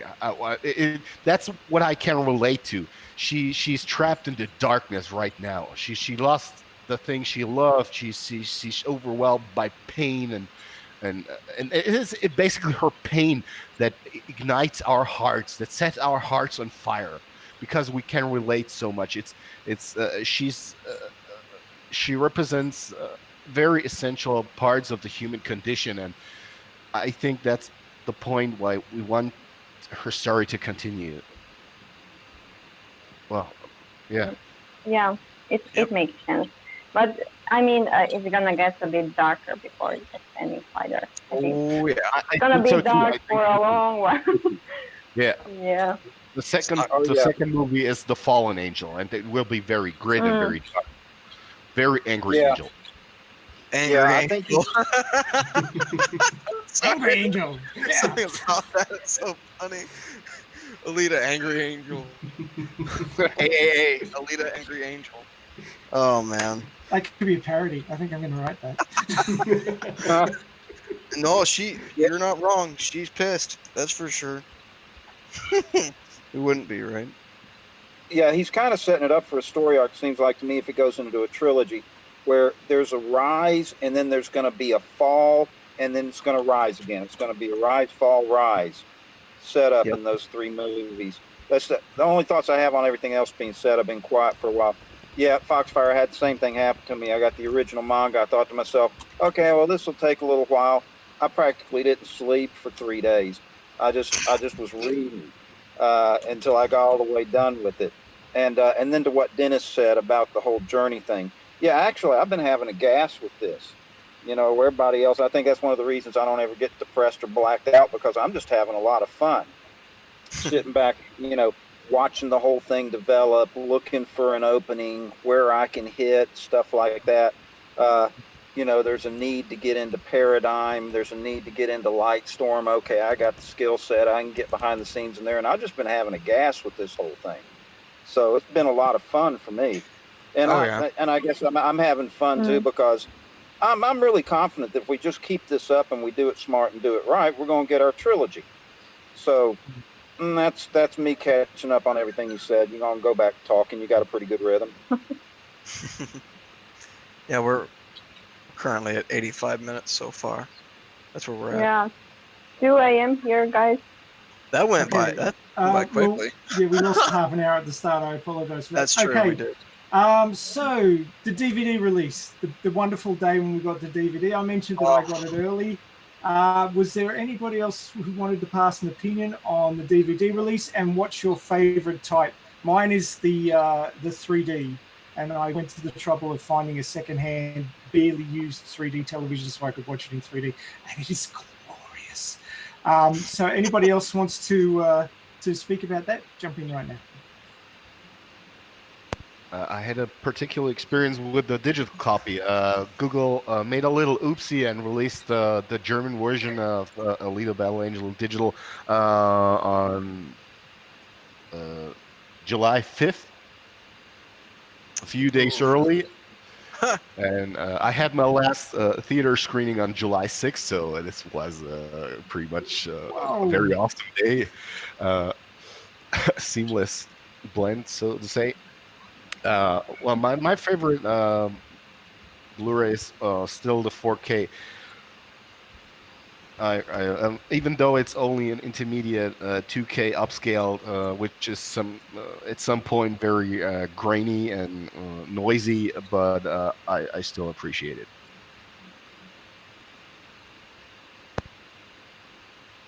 There's All still right. So one. anybody else want to talk about when they got the DVD and how happy they were? Scott, I was happy. Yeah, of course I was happy. what? And, yeah. Go ahead. Sorry. Go ahead. There's one thing left I wanted to try with the Alita movie, and that is getting my VR 3D setup. Like, I think it would be the most intense version to see all the action going. And I have figured out the way how to do it, but just I need to get a proper glass for that. Yeah, I tried it with Samsung's GR or VR system, but it's very grainy, and I think I will buy a better version and try it with that. And if I get that to run, I will post a tutorial for that. I hear good things about HTC if you're looking into that. Yeah. Oh, what do I do to see that in VR? Dear God. That would be That'd be awesome. amazing. I don't really have a whole lot to say on the DVD part because I don't own a 4K TV nor a 3D TV, so I'm just with the basic. But I did give out a few copies. Yeah, right. I gave a few copies to a couple friends, and I gave my boss a copy, which he'd had to listen to me talk about. That's another thing I want to touch on. My boss, man. I work with this man every day, and he's been hearing about Alita ever since the start. He never gave me any crap for it, not once. Still hasn't. He teases me a little bit, but that's about it. Gave him a copy. He had fun with it. So that's about as far as my DVD release goes. I know that my boss is exactly the same. If I am going to tell him I have to drive a few hundred miles to watch the movie in the theater, okay, let's do it. Well, did you pull a lot of friends to the cinema for back then at that time? I think like everybody tried to pull as many people as possible. How was the experience with friends? Did they all like Alita? everyone, every single one. Just besides the guy who gave me the tattoo, he's kind of a stoner, and well, I don't know what to think about the movie. Just got big guys. And what's the only negative feedback I received? Everyone else was. I went to every staffer at every theater, and they told me, "Oh, well, this movie got bad reviews," and then they watched it because this movie's awesome. You gotta watch it. And wow, this movie was awesome. I watched it, and I understand you now. I dragged everyone to the theater. I gave a DVD to everyone. I sent DVDs. I ordered DVDs to Star of Alien, to all the other nice people on Twitter. Everyone got to see this movie. Yeah, he's our Blu-ray standard, right? I had mixed reactions from different friends. My friend who I was living with at the time, I'm still friends with, when the first manga volume came out in Australia, I showed it to him and I said to him, "This is a really great story. It would make a great movie, but God, it'd be hard to make." This was from 94, right? 25 years later, they make the movie. And I said, "Look, you got to come see this movie." He's like, "Why?" I said, "Remember this conversation?" He goes, "Vaguely," which means he didn't. But I dragged him along to the movie, and I actually saw him last weekend. He came up to my place because we live a fair way away from each other. And and he said to me, "Look, I'm really glad you dragged me along to that movie. It was really good, and I've been thinking about it a lot." And I go, it's got you too. Yeah, he was a win. My workmate that I share an office with at work dragged him along, and he was quite keen on it. Swan Song was his favorite workout song for about 4 months, so he was quite keen on it. I had a friend who, his only comment after seeing it, and this was in the digital release, he said, "I don't understand the character of Japan. I can't see the point of him being there." I'm like, dude, he's like the epitome of the negativity of the world, just sitting there waiting to, make her life miserable. And that's what he does, really. It's just, I don't know, there's people who get it, and then there's the rest of them. And just trying to get your friends to see it and take it in. I had another friend who I had to actually lend him my digital copy because he wouldn't put out for it. But he sat down with his wife and watched it, and he said to me, "I thought I was really going to hate this, but I don't want my 2 hours back. I actually enjoyed it." I'm like, what is so hard for you to just say? Like, where have we been this whole time? We've been trying to tell you this. Yeah, I mean, these are the guys I couldn't drag to the cinema. I couldn't get them there for love nor money. There's so many. Yeah, I went a little too. I went. Tell me about the movie. Actually, I don't have that many friends, and it's a funny kind of thing. They all love the movie, and most of them had seen it before I did. So I didn't much have to talk anybody into it. I remember having a conversation with a couple of them saying, "Man, if you hadn't gone and seen, oh no, I already saw it." And so, okay. So I didn't have anybody to really convert. Was that because it was made in Texas, so it was a local product, and you guys wanted to support it? No, actually, I'm not in Texas. Enigma's in Texas. I'm in Florida. Oh, right. But I tend to do a lot of work, like through the holiday season. I'm at work right now. I'll be doing 39 and a half hours before I get off. But yeah, well, I'll be asleep most of it. It's a pretty cool job because I can sleep on the job, but I won't get into that. They just have to have somebody here that if something goes wrong knows what to do.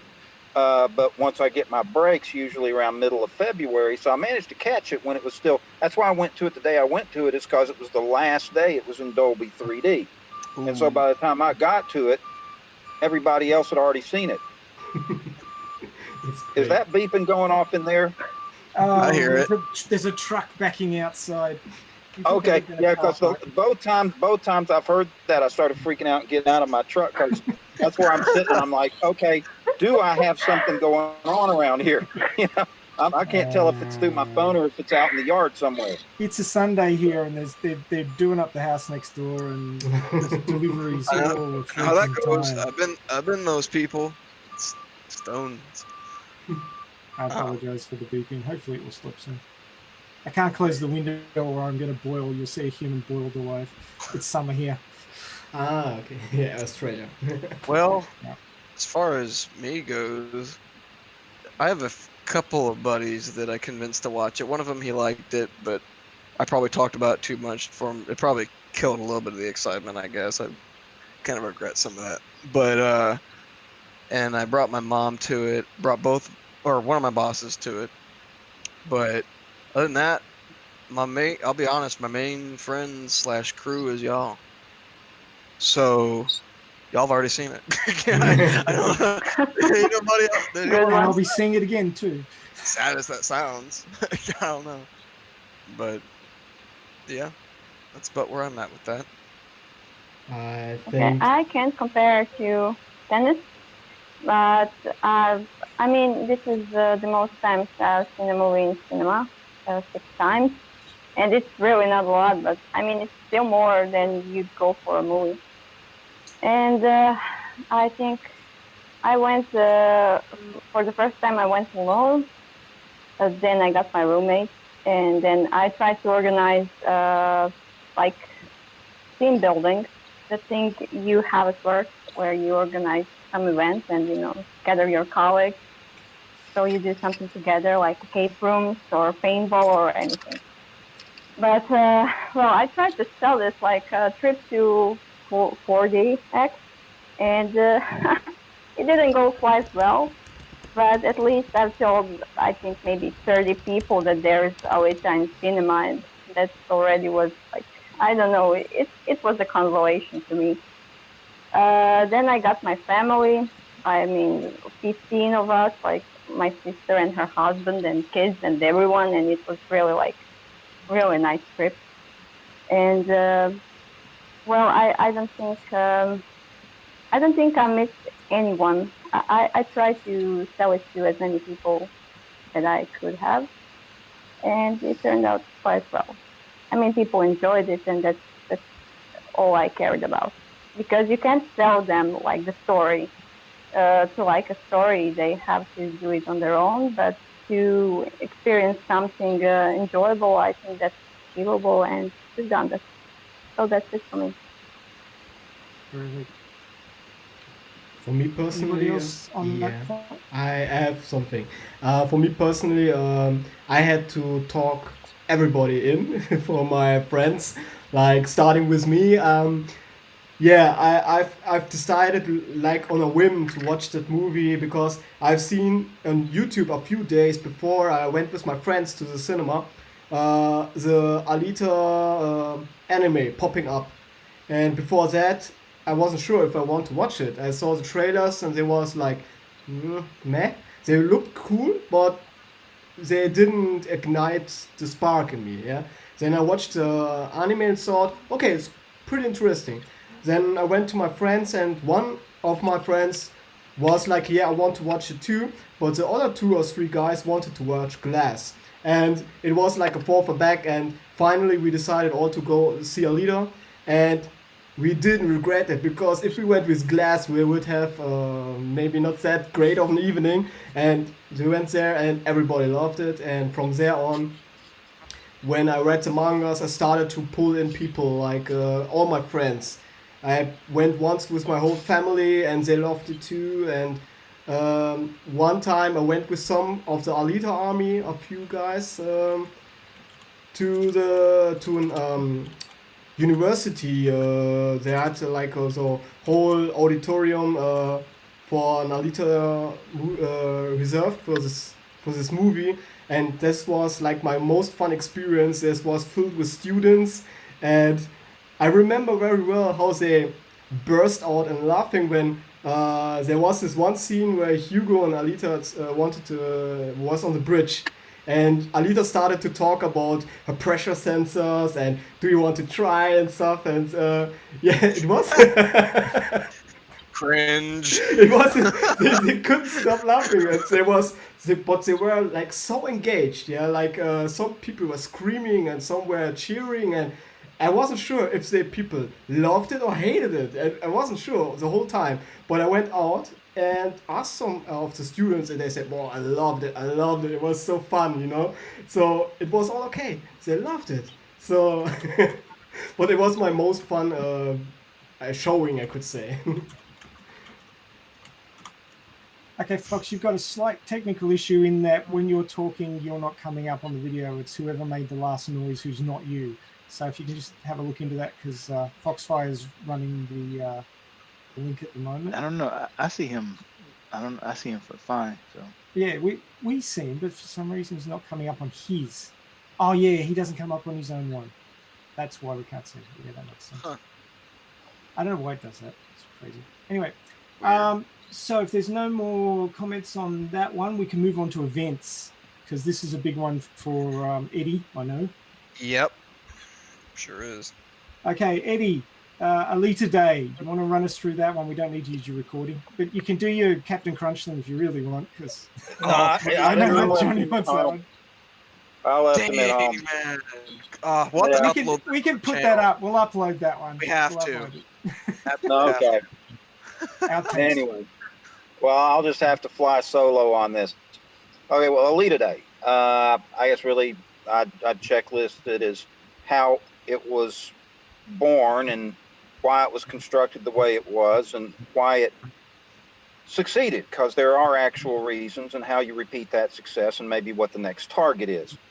I really don't take credit for the idea so much. It kind of came together from two ideas that other people in the group had that were disparate, and I just kind of put them together like chocolate and peanut butter and came up with a Reese's Cup thing.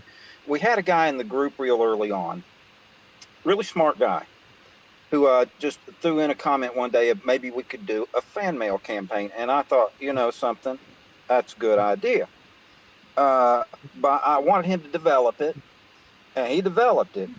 I mean, he overdeveloped it, and that was the problem.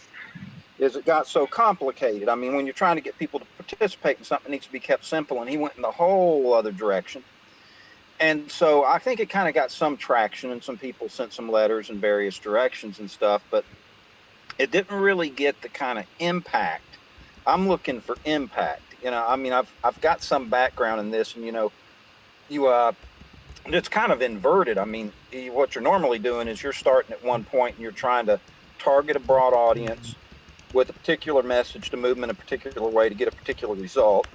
And this time it starts with the broad audience and you're targeting somebody. But later on, somebody in the group just made an idle comment a few months later of, hey, 9/9's coming up.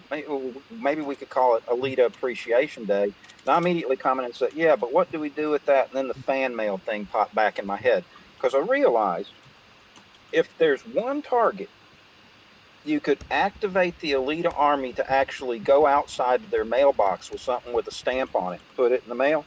It would be Rosa Salazar. And 9/9, that's a good hook. It's a good, interesting hook. And it's in a good postcard is simple, and it landed in a good time frame. Not great, but good anyway, because it was about 3 weeks after the start of the Blu-ray push, and still about a month out from September 9th. So it gave enough time to get word out and get people activated enough and actually get enough postcards out. Because what I'm after is a reaction, which we got. That's why I consider it a success, is because Rosa crying tears of joy on Instagram is a success that had impact. So then the question becomes, where do we go with that next? Because we already proven it can be done. And there was suggestions of stuff like, well, what about Christmas? Well, the problem with Christmas is everybody's busy at Christmas.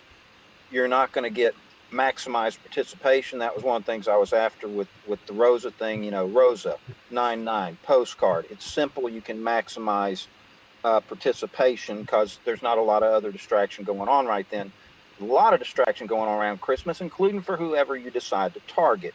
So my thing was the next real good target air raid date is the date of the release of the movie, which happens to be Valentine's Day, which is the day of love, and we all fell in love with Alita, and sending a Valentine's card is something that's very traditional. So that meets all those requirements. It gives you a really good target date and hook. And as we come into the new year, there's not a lot of distraction going on once we get past the holidays. I don't really know of any other major campaign stuff being plotted for right then.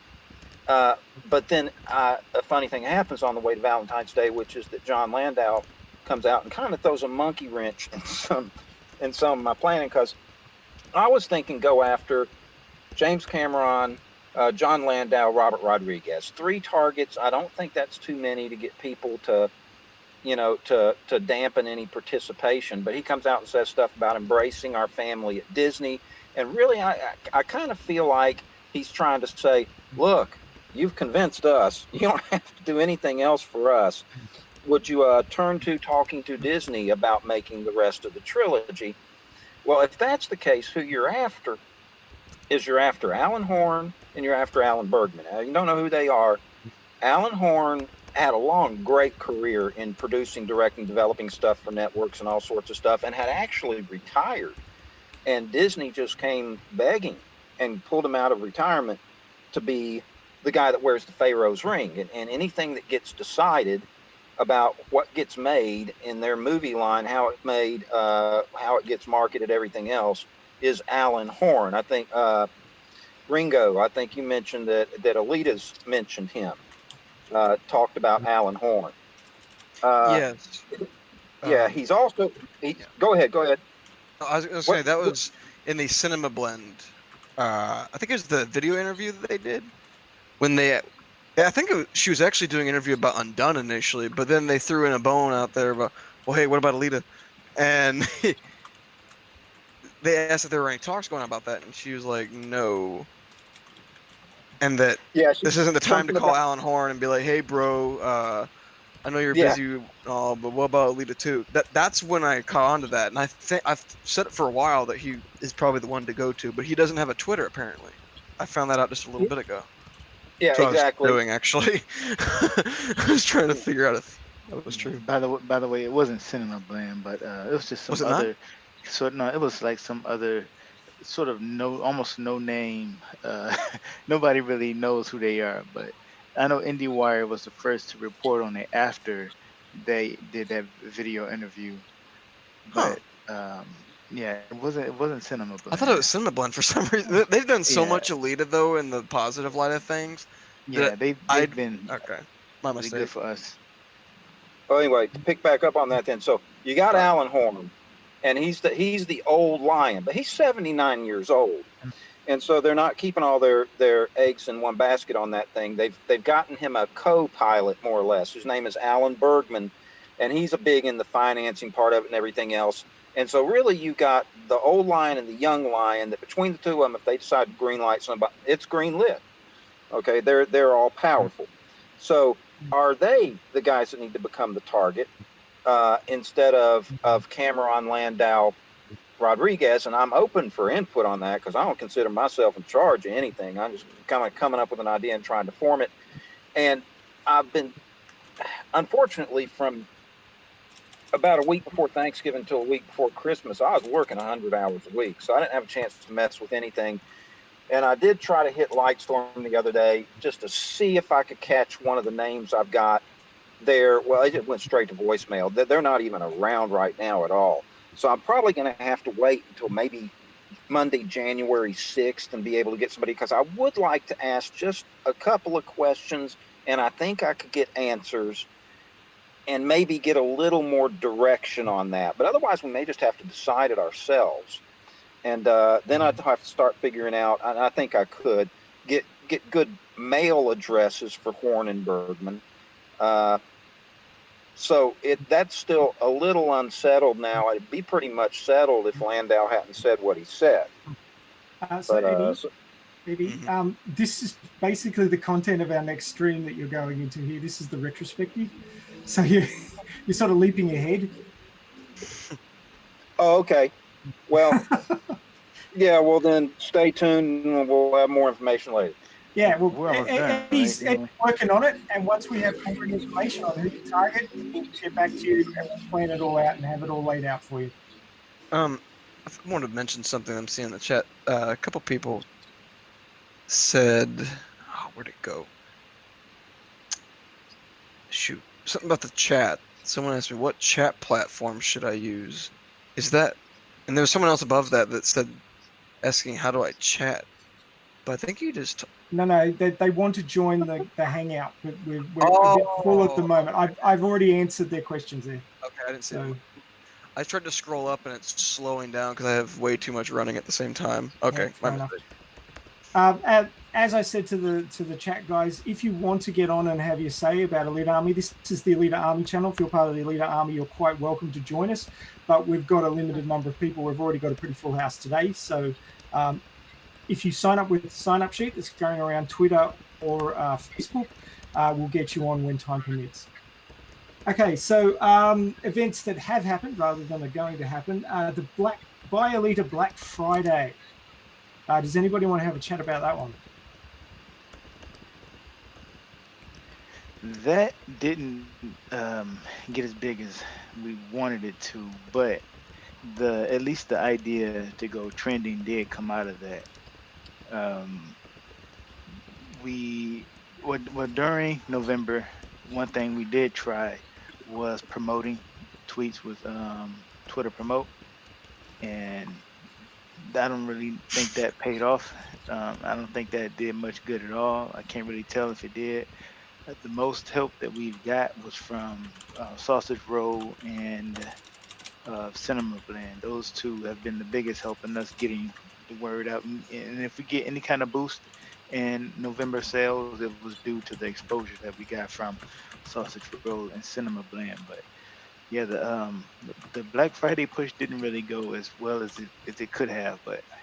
But like I said, at least we got the trending idea out of that, and that paid off with the Alita sequel hashtag trending day, which is something we need to talk about because that was also pretty huge. 'Cause people are still like now that we never even met or seen before, still saying they just saw Alita and they loved it and they want an Alita sequel and hashtag Alita sequel.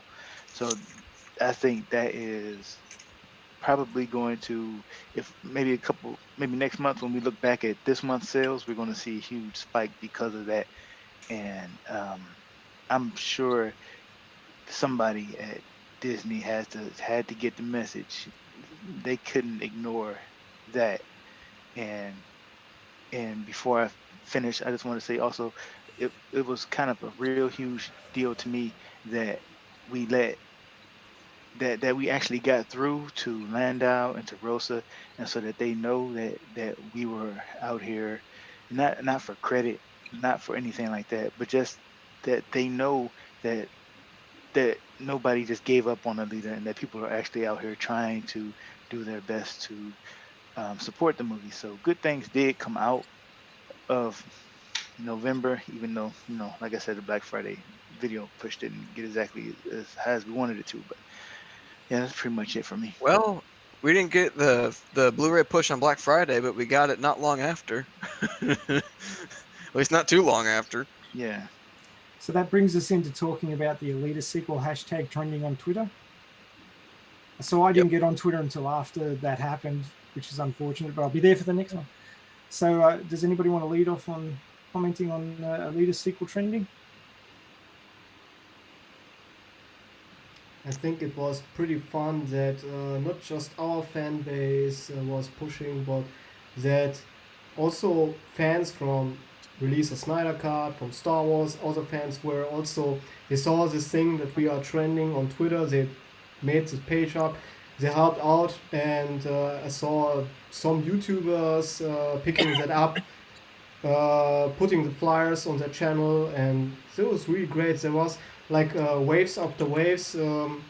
Like when we finished with the first hour, we initially planned only to do this 1 hour and then let it call a day.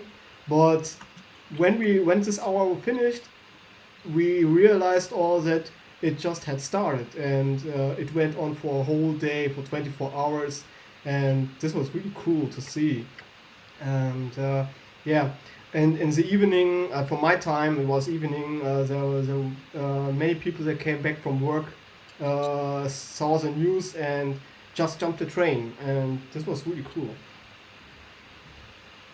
So that's something we should attempt again in the future, maybe on Valentine's Day. Is And to about that, I want to say also that it was Hunter Warrior. I want to get his name right. Yeah. 17739, Mhm. who explained to me and Foxfire how miraculous that was, that it went trending. And because there are people who think, oh, we can just do it again, let's just do it again, and it's not that easy. We hit um, a home run, and just an extremely unlikely uh, outcome came from it. I don't think we'll be able to do it again quite as well as we did. We can try. We may get pretty good numbers and pretty good amounts of tweets, but what we did was really, really, really rare. And I have to stress that to people, Hmm. don't think it's going to happen like that every time. We, as Hunter Warrior 17739 said, we found a unicorn. Basically, we Yes, caught a yes. Yeah, unicorn. Yeah. Yeah, that. and that was Yeah, really rare. I did not expect it to blow up the way it did. I thought, and I even told Eliana, I was like, dude, we might hit like maybe. I didn't think that we'd hit as many people as we. How many was it? 27,000 tweets, I think. Oh yeah, we get total. I think we got around 30 something thousand. By the next day, but I think that day was 20 something thousand. But Wow. yeah, we were talking. I think you said that we might not hit 1,000 or something like that. And I thought it'd be like I was looking at, 500. and I was looking, yeah, and I was looking at. I said, no, I think we can get 4,000 or 5,000. I think we can do that. I wasn't expecting over 20,000 at all. And Dude, I was at work and I look at my phone and I'm like, no. I thought it was an error. And I looked at it almost all day. I think toward the end it went down, but of course. But it was number one almost all day. I was like, there's no way. How? And I saw when people were talking about it. People that weren't even talking about the movie like for the longest time. I was yes, like, well, this is a Yeah, surprise. You and know? with the media as well. And I almost want to say we almost want to say Alita was basically on life support, and we gave her the CPR. We just got her up out of the sick bed, and now she's like alive again. She's been in so much news the last couple of weeks, and so many people know of Alita and of Alita Army now, and it feels like almost like day one back at the theater again. The way It people does. started coming out talking about Alita again. Yeah. It's like a new lease on life, basically. I She's think in rehab from all the bogus from before. and I think that also if you consider we had like 30Ks on tweets, but each tweet gets seen by at least a couple of people, maybe hundreds of people. Like that single tweet from Doomcock, for example, got seen by thousands of people, and like you could have, you can easily say that on this day, like millions of people must have seen those tweets. If you multiply with if you get with this multiplier, or at least several 100,000 people, and this is a cool thing, and the reason why the news agencies were talking in the aftermath, and even weeks after that, there were still articles popping up because of this event.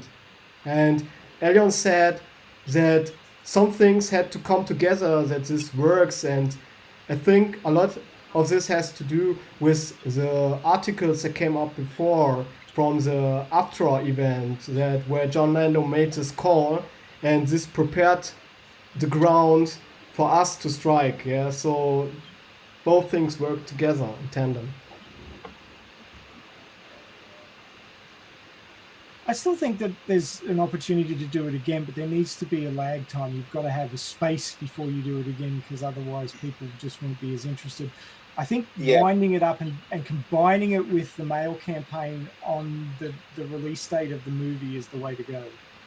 We can talk about I felt the same way. I felt the same way about the mail thing. You know, give it a little bit of a rest.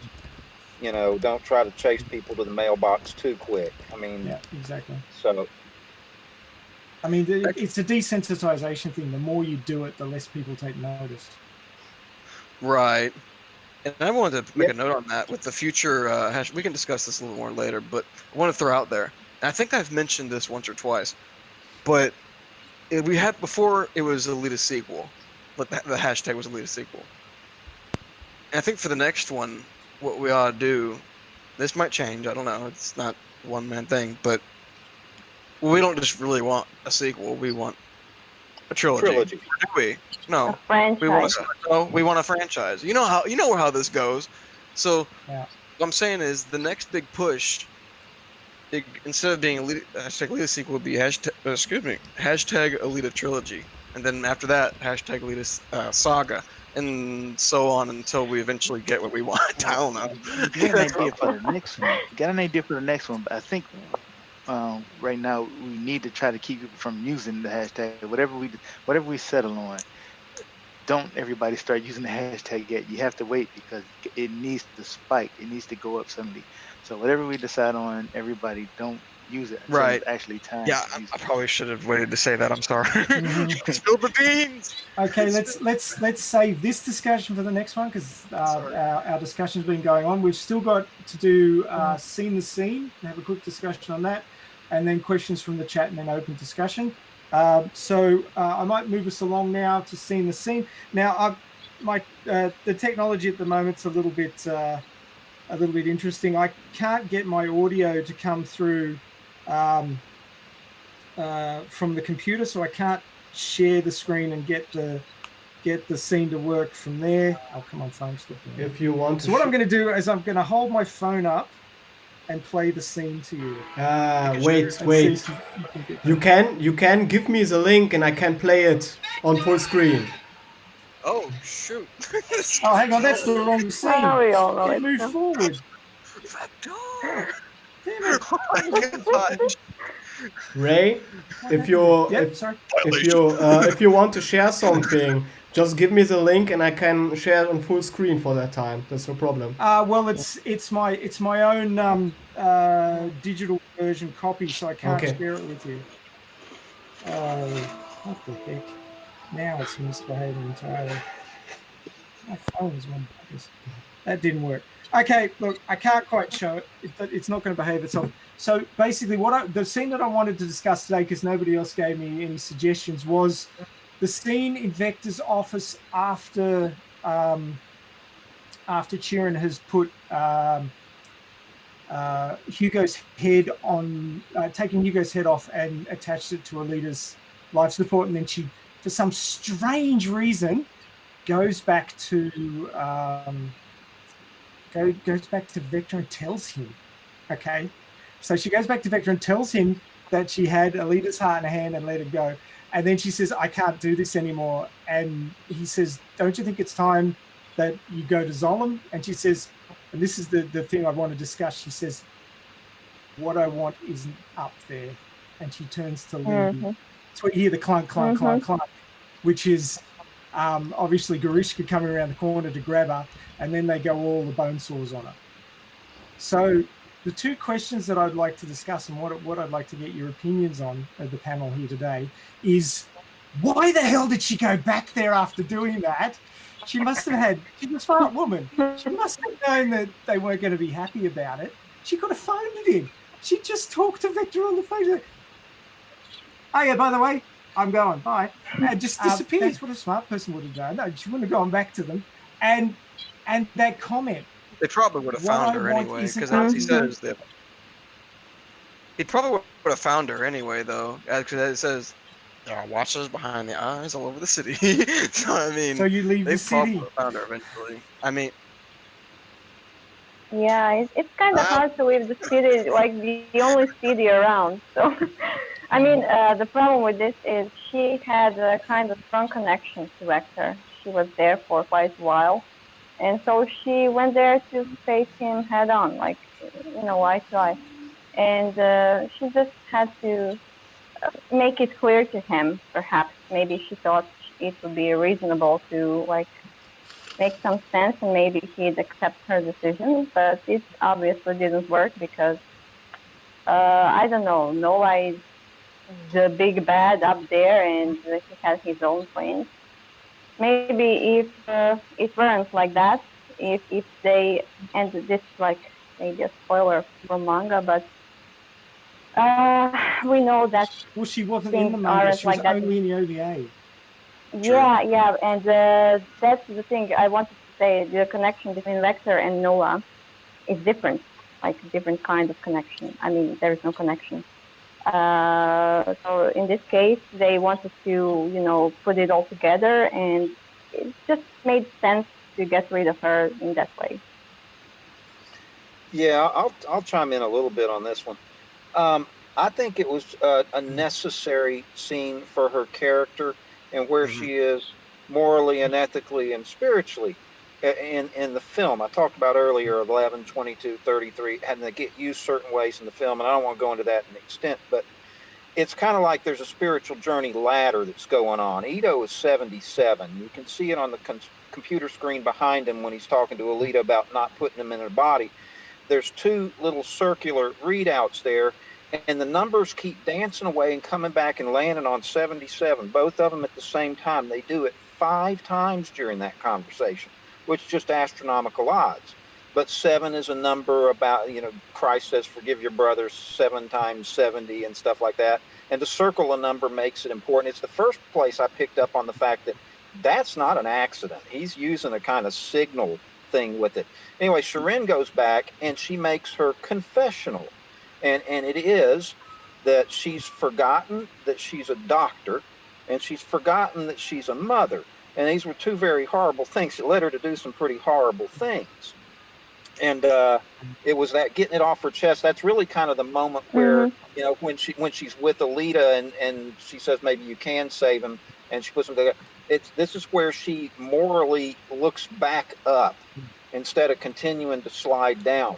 When Vector opens his little Ark of the Covenant with Zalem kind of thing, the box he's got with the two cherubs on top to show Sharin's body parts, there's a lampshade on top of that box. And if you look at it, that's where you'll see the number 11. Okay, there's two black lines sitting there on that box. They're the number 11. She's the character that's actually fallen the furthest in that movie. But it's a movie where you can be redeemed, but you still got to pay the price for your sins or whatever. And so she still had to get what she was looking for, what she was wishing for, to go to Zalem. But they needed that scene for her to have her moment where she turns around, where she's told you that she's turned around. You know, because I'm a doctor and I'm a mother, and I had forgotten that. And she turns around to walk out on it. She's made her confession. Yeah, I think it makes sense. I had similar ideas about that. I wrote a little essay before and posted it on Reddit. Why I find that I mean, her character are It's hard to hear you now. kind of deeper than what most. Sorry? It was a little bit hard to hear you. Can you? Yeah, you Yeah, it's turn into cutting a out a robot little on this. Ironically, you turn into a robot. He's a cyborg, not a robot. Oh my god, I saw that one right there. Okay, so are we back to the topic or we're moving on? Like, what was the question after that? She said something like, what does she mean? What is not? Well, what is up there? Is that the she question? states, isn't it time for you to go to Zalem? She says, what I'm looking for isn't up there. Now, that is a pivotal statement as far as I'm concerned about her character. My feeling is that she's decided she wants family, not the creature comforts of Zalem. She's finally on Ito's level and has worked out that it doesn't matter where you are, it matters who you're with.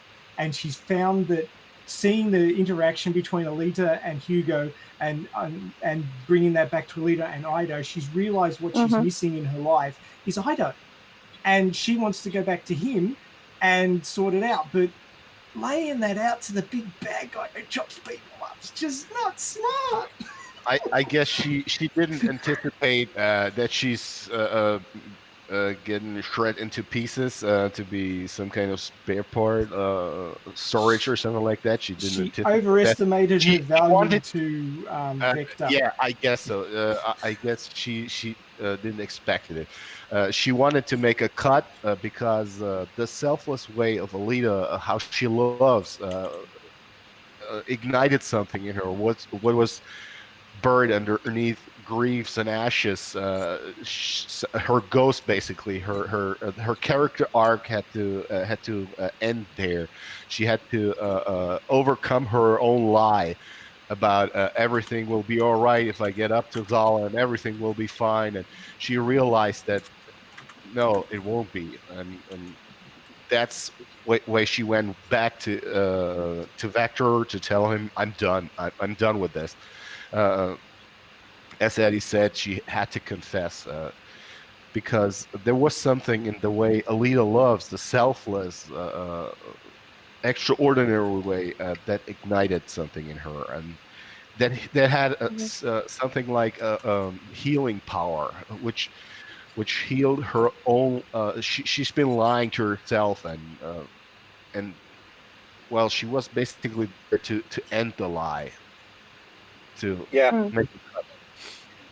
Yeah, that's right. And actually, it is an interesting thing in the movie that to attempt to ascend to Zalem is to actually engage in lowering yourself constantly down the kind of spiritual, moral, ethical ladder. Yeah. Exactly. That's it. And so their idea of heaven is actually hell floating above them. Yeah, it's kind of a mirror Twisted. thing, you know. You think you're going up, but actually you're going down. Yeah. Interesting. That's the reason why Yeah. she said, "I will crawl back to Salem," and she literally did this. Yeah, gets that's back interesting. Yeah, Zalem. In screenwriting, it's called the character's ghost, the lie which drives the character. So she was supposed to overcome that lie. I also feel that with the limited amount of time they had, they wrapped that one up quick smart. That was a very there was a lot to unpack in that one little scene. Yeah, yeah, they were yeah. pretty good. My conclusion regarding her is basically if we delve more into her story, we would realize how tragic it actually is. Like from the first scene we see her in, she encounters Alita and she's shocked that she's in her daughter's body. And you just kind of see her unravel from that point on. She's talking to Ido. She's trying to convince him to work with her. She's trying to get back to him. She's like, when he's carrying Alita out of Kansas bar, then she approaches him and she says, like, you think you can bring back that family they had? Like, he's going to do it without her, and she's jealous of it. And you just see her longing for it, and she's lost it already. And she's trying to go back to that, and that's why that confrontation with Vector makes sense, because you see her all the time trying to, go back to the past, but she's far gone. You think you can replace us that easily? That was that Yeah. comment comes into it. and that this one line reflects her whole tragedy, and it took me a while to realize what she said. Wait a minute, that's what she said? 'Cause I've been trying to figure out from the beginning what That's that what was. she said. Wow, that makes so much more sense now. Yeah, the Johnny's thing on the is, same page. I wanted understand. to. Sorry, I interrupted. The meme master Oh, here you're on good. the chat is throwing something really important in. He's talking about her karmic force, like that. Alita's superpower is not in her muscles or her strength. It's far more in her ability to change people's heart. And what is great about her is even it doesn't matter if it's a friend or foe. People are struck by her when she comes as a presence into her life. And either way, they will try to destroy her because they feel threatened from her, and it's a truth that threatens them, or they see the mistakes that they did in their life, and a thought process starts to roll, from which they start to change. Hugo started to question his own beliefs because he started to care for her. And the same with Chiron. Chiron was first threatened by Alita and her presence and tried to destroy her, but later on she came into self-doubt. Like with the sentence, "Do you think you can replace us?" That's the point where she already started to question her own beliefs. Yeah, but that's pretty much the same that happened to all of us. She had an impact on all of us. This very character. Yeah, that's a good point. Yeah, it goes very, how do you say that, reflective on us. I mean, I see that in manga as well. It often kind of goes back to what it is. Like, okay, this is a manga and this is like a spectacular character and it's speaking to you and I don't know, stuff like that. And then it goes into the movie and it does the same thing. And like, I find it really awesome, like in both mediums, in both movie and the comic. You kind of see that it reflects back on us, like it speaks to the audience sometimes. Maybe it's not, I don't know, intentional, but maybe, I don't know, maybe they put enough thought into it to say, yeah, this is a sensible thing, it's worthy, we're going to adapt that. Anyways, guys, it's almost 3 a.m. here. Maybe we should move on to the next topic. Yeah, I'm Okay, working so- tomorrow. so there- I there was is- Flower limit. Yep, there isn't much official to go on with. We just have questions from the chat. I've collected a few here that we might want to just discuss. I wrote down a few also. Oh, you do yours. Okay. John? Wrong book. You wrote them down. Yeah, I copied and didn't get- pasted them. Yeah, well, should have used my phone, but I was having a lot of like buffering problems earlier. I couldn't hardly load any of the pages, so I just left it on the live stream. I wasn't able to write down the names, but someone earlier asked, like way earlier, would you like to see I'm gonna say this wrong. I always have a Karula Sanguis spinoff. Well, that character hasn't been introduced yet. She's quite a ways in the future. Right. Very interesting Oh, yeah. character, but you can't actually spin something off until it's been introduced. A character Exactly. that could be spun off is or maybe. is McTeague. There's been a lot of call for that. Yeah. Well, but let's consider this.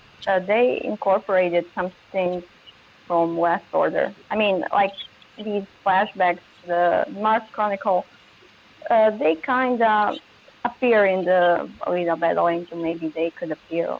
I don't know. Maybe not precisely her character, but some stuff from later issues could appear. I think because they already reached out, and I don't remember those notes precisely, James Cameron's notes, but I think he kind of thought a lot about the universe. So maybe we see something from Last Order or Mars Chronicle even.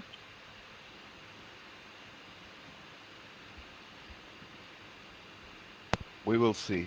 But first, we gotta get that sequel wrapped up. Okay. I mean, there are a lot of interesting characters, but it's really hard to do. It would have to be a whole new thing from the world of Alita Battle Angel. He's this vampire that's been kicking around for hundreds of years. Sorry, spoiler. And the vampire. Sorry, go ahead. Go on. I was gonna say the vampire thing is like almost an entirely different monster in and of itself. It's like it doesn't even really feel, at least to me, it doesn't really feel like it fits in the world of Alita at all. But after watching Secrets, yeah, it's kind of explained. I mean, it's kind of grounded. They still, I mean, Toshiro still tried to explain something like there's this virus and stuff like that. But yeah, it's kind of fantasy more than science fiction. It does have that feel.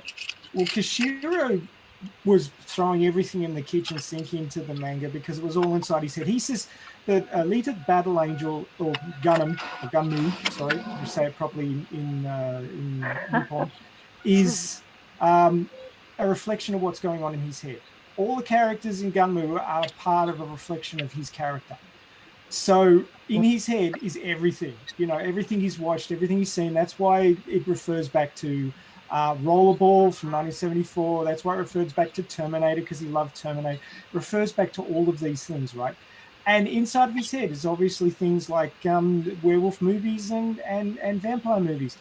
If you remember back in the manga, one of the first things that Alita fights is actually looks very much like a werewolf. It's a mutated person that I don't know whether it was cyber or some other sort of mutation, but they were pretty much a werewolf. So it's in there. It's just not focused on. It's kind of like that section in the Lord of the Rings, the Tom Bombadil section, where it just gets ignored by all the movies and everything because it doesn't seem to quite fit.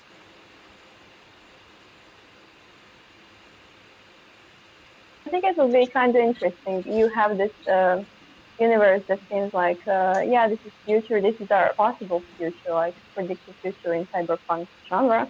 And then you get something like, oh, here's the werewolf, but never mind, we're moving on. Or I think that would be kind of hilarious to see. Because we already have some tropes, like screaming, this is superhero or something. I mean, many people maybe thought of this movie that it's adapting a hero story, but it's really not about that. It's about running, as they say. It's about Alita and her life. It's really not something like she's going to save the world. Right. So I think that, if they could I don't know, incorporate some other tropes, but just Well, go over them, it would make the whole thing kind of unique. It would show that this story is really not some regular old-fashioned story. It's something that's mixing different styles. I mean, that's what I see. I think that would be Yeah. cool. and to add to that, one of the things that, well, it was about Sharon that Ray had said this about initially, but one of the things that mentioned Alita having a selfish side, which she does, so there's no getting out of that. One of the things that I noticed about the movie, the part where she goes back and gets her revenge, or, well, some would say she's going down to take down Vector just for the sake of, but that was not at all, at least not in that moment, necessary. She had, what's his name? Hugo, and practically in the hospital. I mean, Ito in the movie can't really fight. Not, at least he didn't convince me as a fighter, to be honest. But the whole thing with her going to the factory was, at least in my opinion, I could be wrong about this. I guess it's up for interpretation. Was kind of out of selfishness. She wasn't wrong in killing him, really, but it was not something that needed to be done, and it costed her. In fact, if you look at her face while Vector's laying on the ground, while Nova's speaking through him, like, this, you haven't really done it. You haven't really doing this. Killing him hasn't really affected me. Nice try. And she's just kind of standing there, like there was no reason to do that. She went and slayed all those Centurions, caused all that damage, drew attention to herself, and now they figured out where Hugo was. So it's like screwed up, but that's part of it. She acts impulsively. That has been mentioned many, many times, and I think that was one of her impulsive, I'm going to put this right actions. Yep. There's something to it.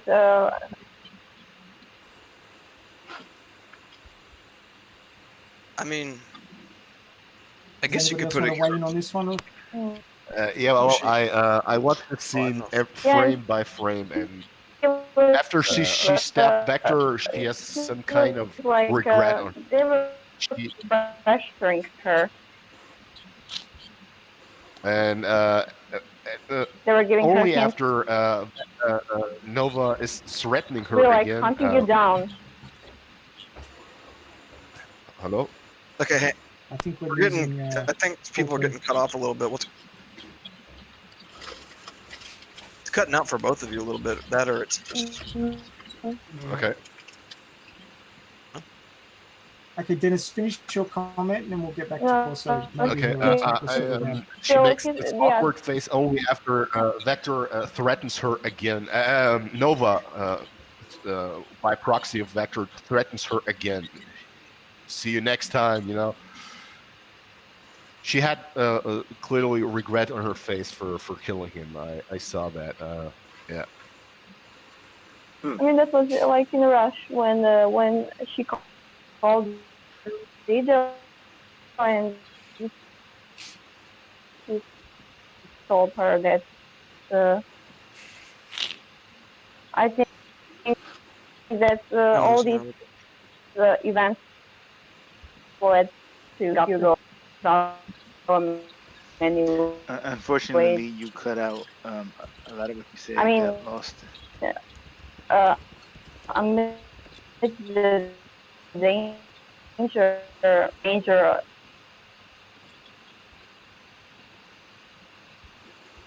Yo, guys, you can hear me, right? You're cutting out really, really bad. Barely. Very Coming bad. and going. Also.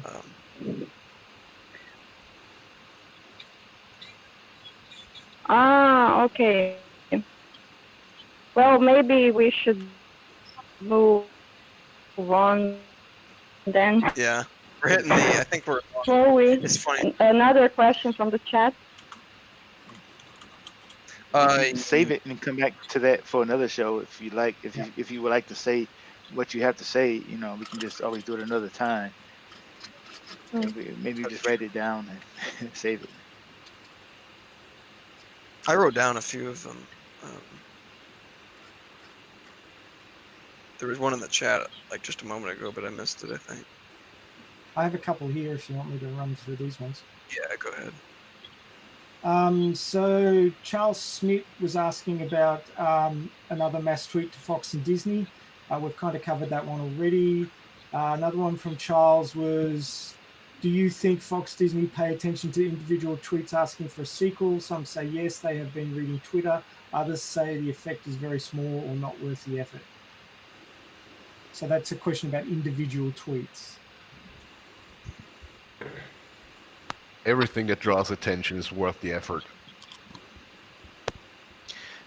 I hear from people, not that they probably know, but there might be people on Twitter and on Reddit and various places looking at what people say. At least this is the case for Star Wars. I think I don't know about us, but I've heard that at least with Star Wars, there are people online who work for Disney and they go through places like Reddit and to see what people are saying, things like that. Yeah, So I don't know if that applies to us or not, though. yeah, I agree. I don't know if they're on us, but they're definitely watching.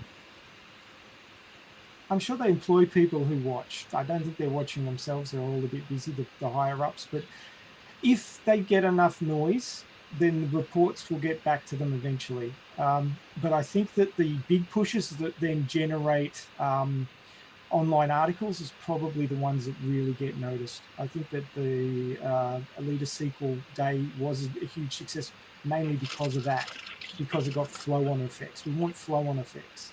Going viral is the thing that gets you noticed in 2019 and 2020.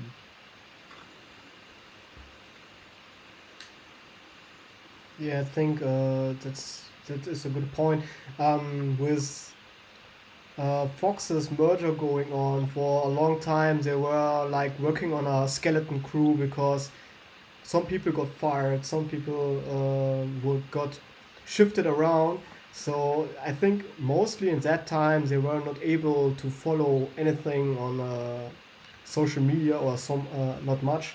And I think that they might read tweets like with Disney is doing with Star Wars, because Star Wars is like a huge brand, and so I think they make this on a per fandom base or per franchise base, decide how much resources they will put in for to listen to tweets and stuff. And I don't know if Fox has some kind of division running now. I'm not sure, but they would be normally the ones that try to track the social media attention, I think, or they would have to be in charge for this. Well, Fox still exists, and there has been mumblings that Alita going forward wouldn't be kept under the Disney banner. It would stay under Fox, because what they're trying to do is do a split between content. So Fox is going to handle all the heavy-duty adult stuff, the R-rated stuff, and the stuff that's on the high end of the M8. And then Disney and Disney Plus will handle all the low-end stuff, the kiddie-friendly things. A lot of people are saying, PG-13 is to get us in the door, and we want R for the sequel. And I'm of that crowd, but then that does reduce the number of new people that can come to it in that lower age bracket. So I guess it's 6 and 1/2 dozen of the other, really. Yeah, and about what we were just talking about, when John Landau, no, let's say when the person who works for Cinema Blend, actually might be the CEO, I can't remember, Sean O'Connell, Yeah. he spoke to John Landau, and he asked if John Landau was aware of the Alita Army's efforts. John Landau says that he is aware and very, very appreciative. Now, I always wonder how much he knows. I know he saw the the Rap article or the Yahoo News article, and maybe he heard from Rosa about Alita Day, things like that. And I know Rosa is texting him about being in the sequel. So maybe whatever Rosa sees from us, she is also telling him. But I do kind of wonder when he says that he is aware, how much of what we do is he really aware of? That's kind of what I want to know. And how is he aware of it? I do have that question. But at least he says that he is aware. So I don't know. when Eddie gets through to the offices, hopefully early Yeah. in the new year, we might find some of that out. Yeah, that's one of the things I'm working on. I think they probably know more than you may think, to be honest. I think they're just keeping their mouths quiet because they don't really know for sure what's going to happen. I could be wrong. I hope that I'm not, though. I hope that they are very aware of what's going on. But Rosa definitely knows. She may not have Twitter, but you don't have to have Twitter to see what's happening. Well, you've got to remember that these actors and actresses have other things that they're doing. I mean, Rosa probably got a little bit into trouble supporting Alita while the Undone came out. Yeah. So they've got to walk a tightrope, and I think that Landau's doing the same thing. He's got to walk the tightrope of, well, most of the stuff we're doing at the moment's with Disney, so I've got to be a good boy with Disney. But maybe they're not necessarily targeting Disney to run the sequel. Maybe they've got first refusal and they're just trying to get past that, and then they'll look for somebody serious. Or it's going under the Fox banner, and it's got a lot more chance of happening there than it does with Disney per se. So we really have to sort of tease out with any information that comes through off the internet or what Eddie can pull up exactly who to target. And once we know that, then we can go to town. I think it's the Fox label. That's what because I don't think they could go to someone else if they wanted to, but it would make far more sense to just do exactly what you just mentioned. I don't see them going to anyone else. I used to think maybe, but I mean, and if it boils down to who might mess it up, I'm not going to go into all that, but anyone can mess it up. It really doesn't. It doesn't matter if it's Paramount. It doesn't matter if it's Legendary. It doesn't matter who it is. Anything can happen, and we don't really have any control over it anyway. So screw it. The other issue is that Cameron had this at least the R-rated version of the script written in the early 2000s, and it's been worked on off and on ever since. And then Rodriguez had the last go at it, which trimmed it down to movie length. They have said that they've got an outline for sequels, but they haven't got a script written. So they've got to punch. Once it gets greenlit, they've got to punch out a script in 6 months. So the question is, what sort of influences are they going to have on them when they punch that script out? And that's, I think, once we get the green light, we can't let up. We then have to try and convince them to stick as close to the manga as they can and not get too woke on it. We tell the two important things. Get it greenlit, and then from there, show them what we want. Yeah. Of course, everyone wants different things, but you get what I mean. Just stick with the manga, or reasonably so. I mean, sorry, go ahead.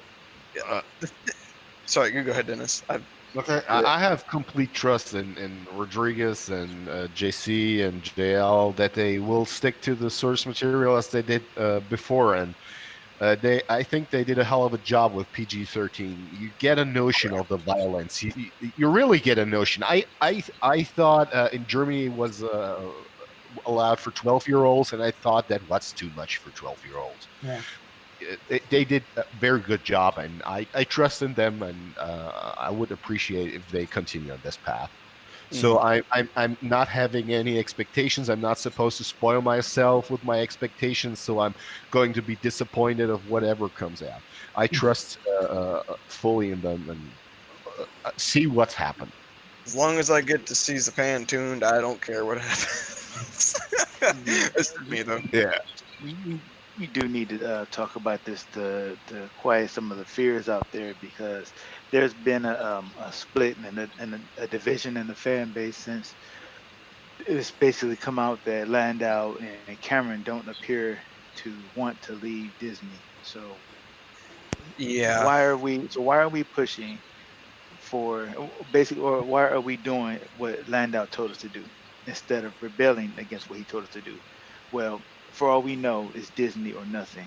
We either do what Landau says and petition Disney for the sequel, or we get nothing. That's pretty much the way I see it. And I would love to believe that Cameron is just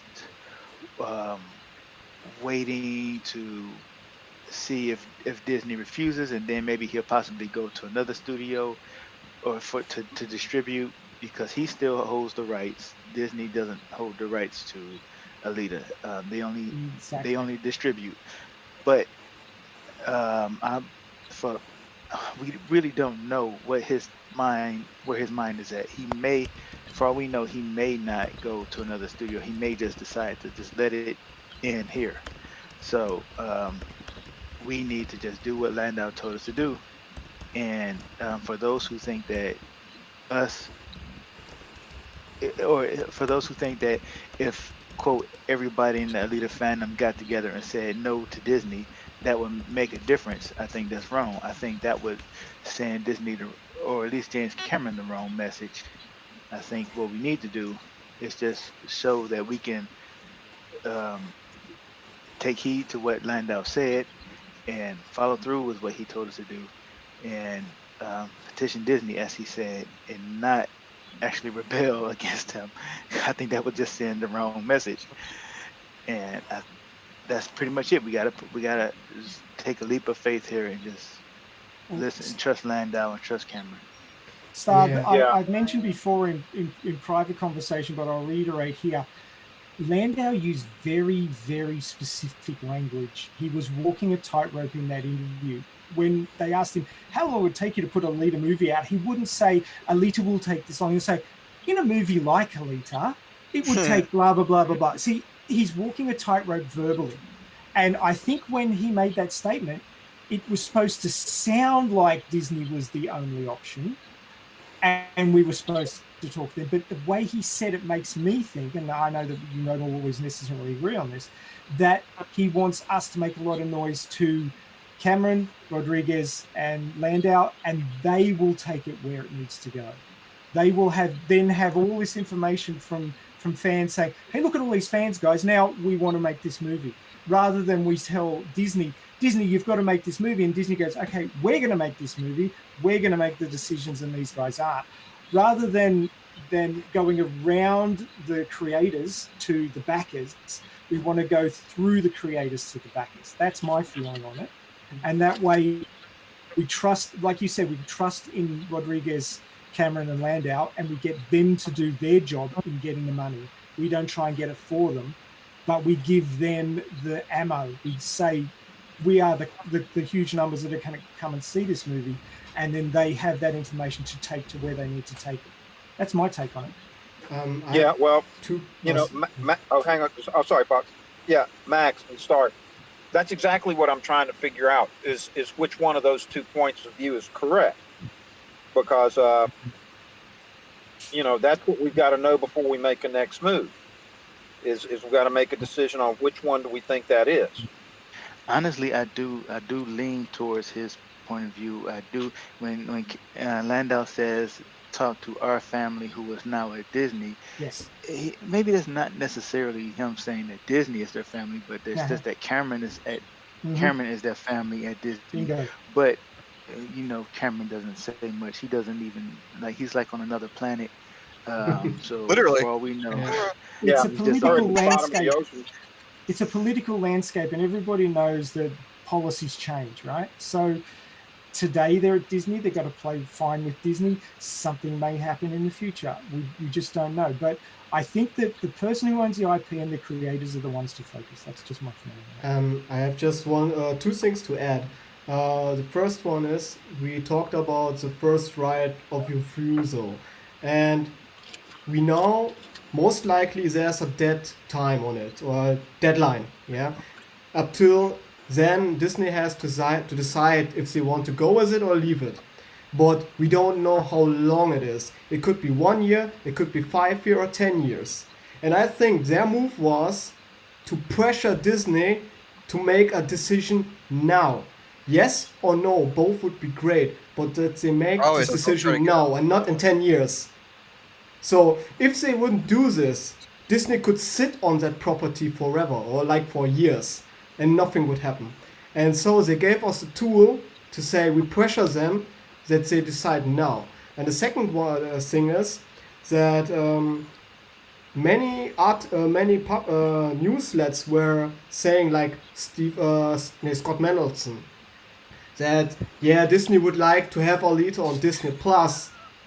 which is bullshit because Disney never made any such kind of statements, and I don't see how Alita could end up on Disney Plus because financially it would be too expensive, like 60 million per episode, impossible. And the second is it doesn't fit thematically at all.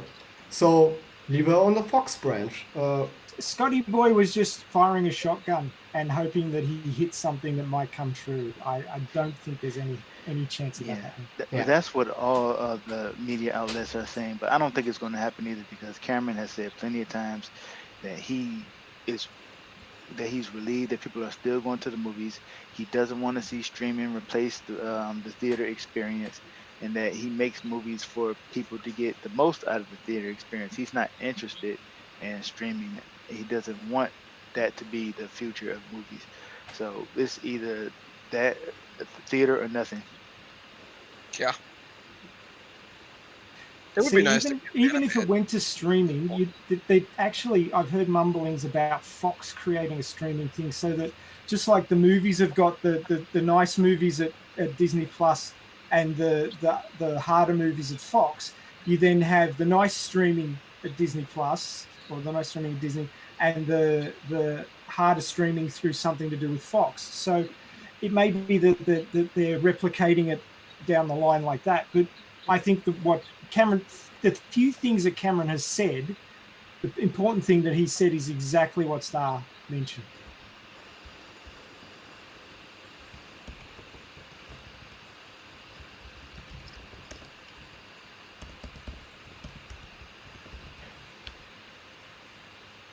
Is he still there? Elion? Yep, we're still here. It was just a complete ending of the conversation. Yeah. Conversation killer. Well, we've been running for 2 hours, which is what we discussed. The half an hour on the beginning was the problems that we had. We got over them. Thank you guys so much for coming on, and especially you guys over in Europe. It's like 3 a.m. in the morning for you now. I'm really sorry about that. Kudos to you, Corsto. All fine, all fine. So Dennis, are you in Europe as well? Yeah, I'm in Germany. Yeah, right. So nearly half of us are in Germany. I'm sorry, guys. Sorry for keeping you up so late. No, I have a very casual relationship with 2 a.m. We have been quite a hell of a time. Yeah. She's a very toxic partner. Let me put it this way. But you can't let it go, eh?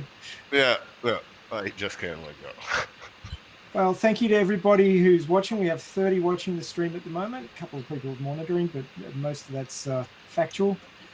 We will be doing this again. The plan is for a couple of weeks. We'll have varying guests and varying panel members. Does anybody on the panel have any last comments they'd like to make before we round out? I think yeah, I do. Fuck. Okay, oh, he's got to get his... okay. If you hadn't used your F-bomb, you got to drop it now. Yeah. Fuck. Flying fire trucks. Yeah. But I really comment. I just want to emphasize, and Charles were also saying the same. Like, it's right. Disney wants to stall Alita out, and we need to pressure them. We need to keep them the pressure that they make the decision as soon as possible. Just only that I want to emphasize.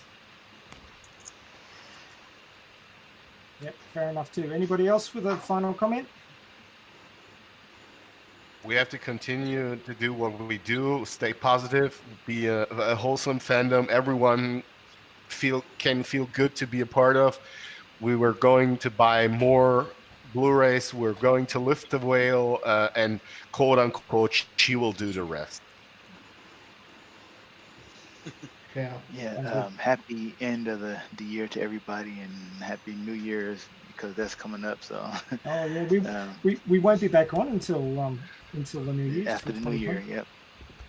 I wanted to throw one note out there. This was not a question from the chat, but I saw it earlier, like in the very beginning, and someone recommended or said something in chat, saying something to the effect of, next time use Twitch.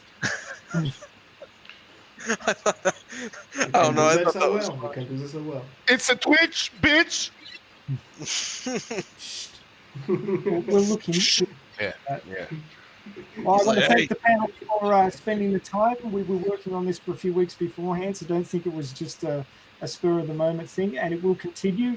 We will work into 2020, promoting Alita, being positive, naysaying the naysayers, and just being generally friendly, positive, and getting our sequel, aren't Yeah. we? We're Let's do getting a something. sequel. Yeah. All right. Just a matter of when. Happy New Year, everybody. Thank you for being Happy part New of the Year. chat. Happy New Year. Happy New Year. See you guys. Good night. All right. Good night. Happy New Year. Good night, everybody. Good night. Night.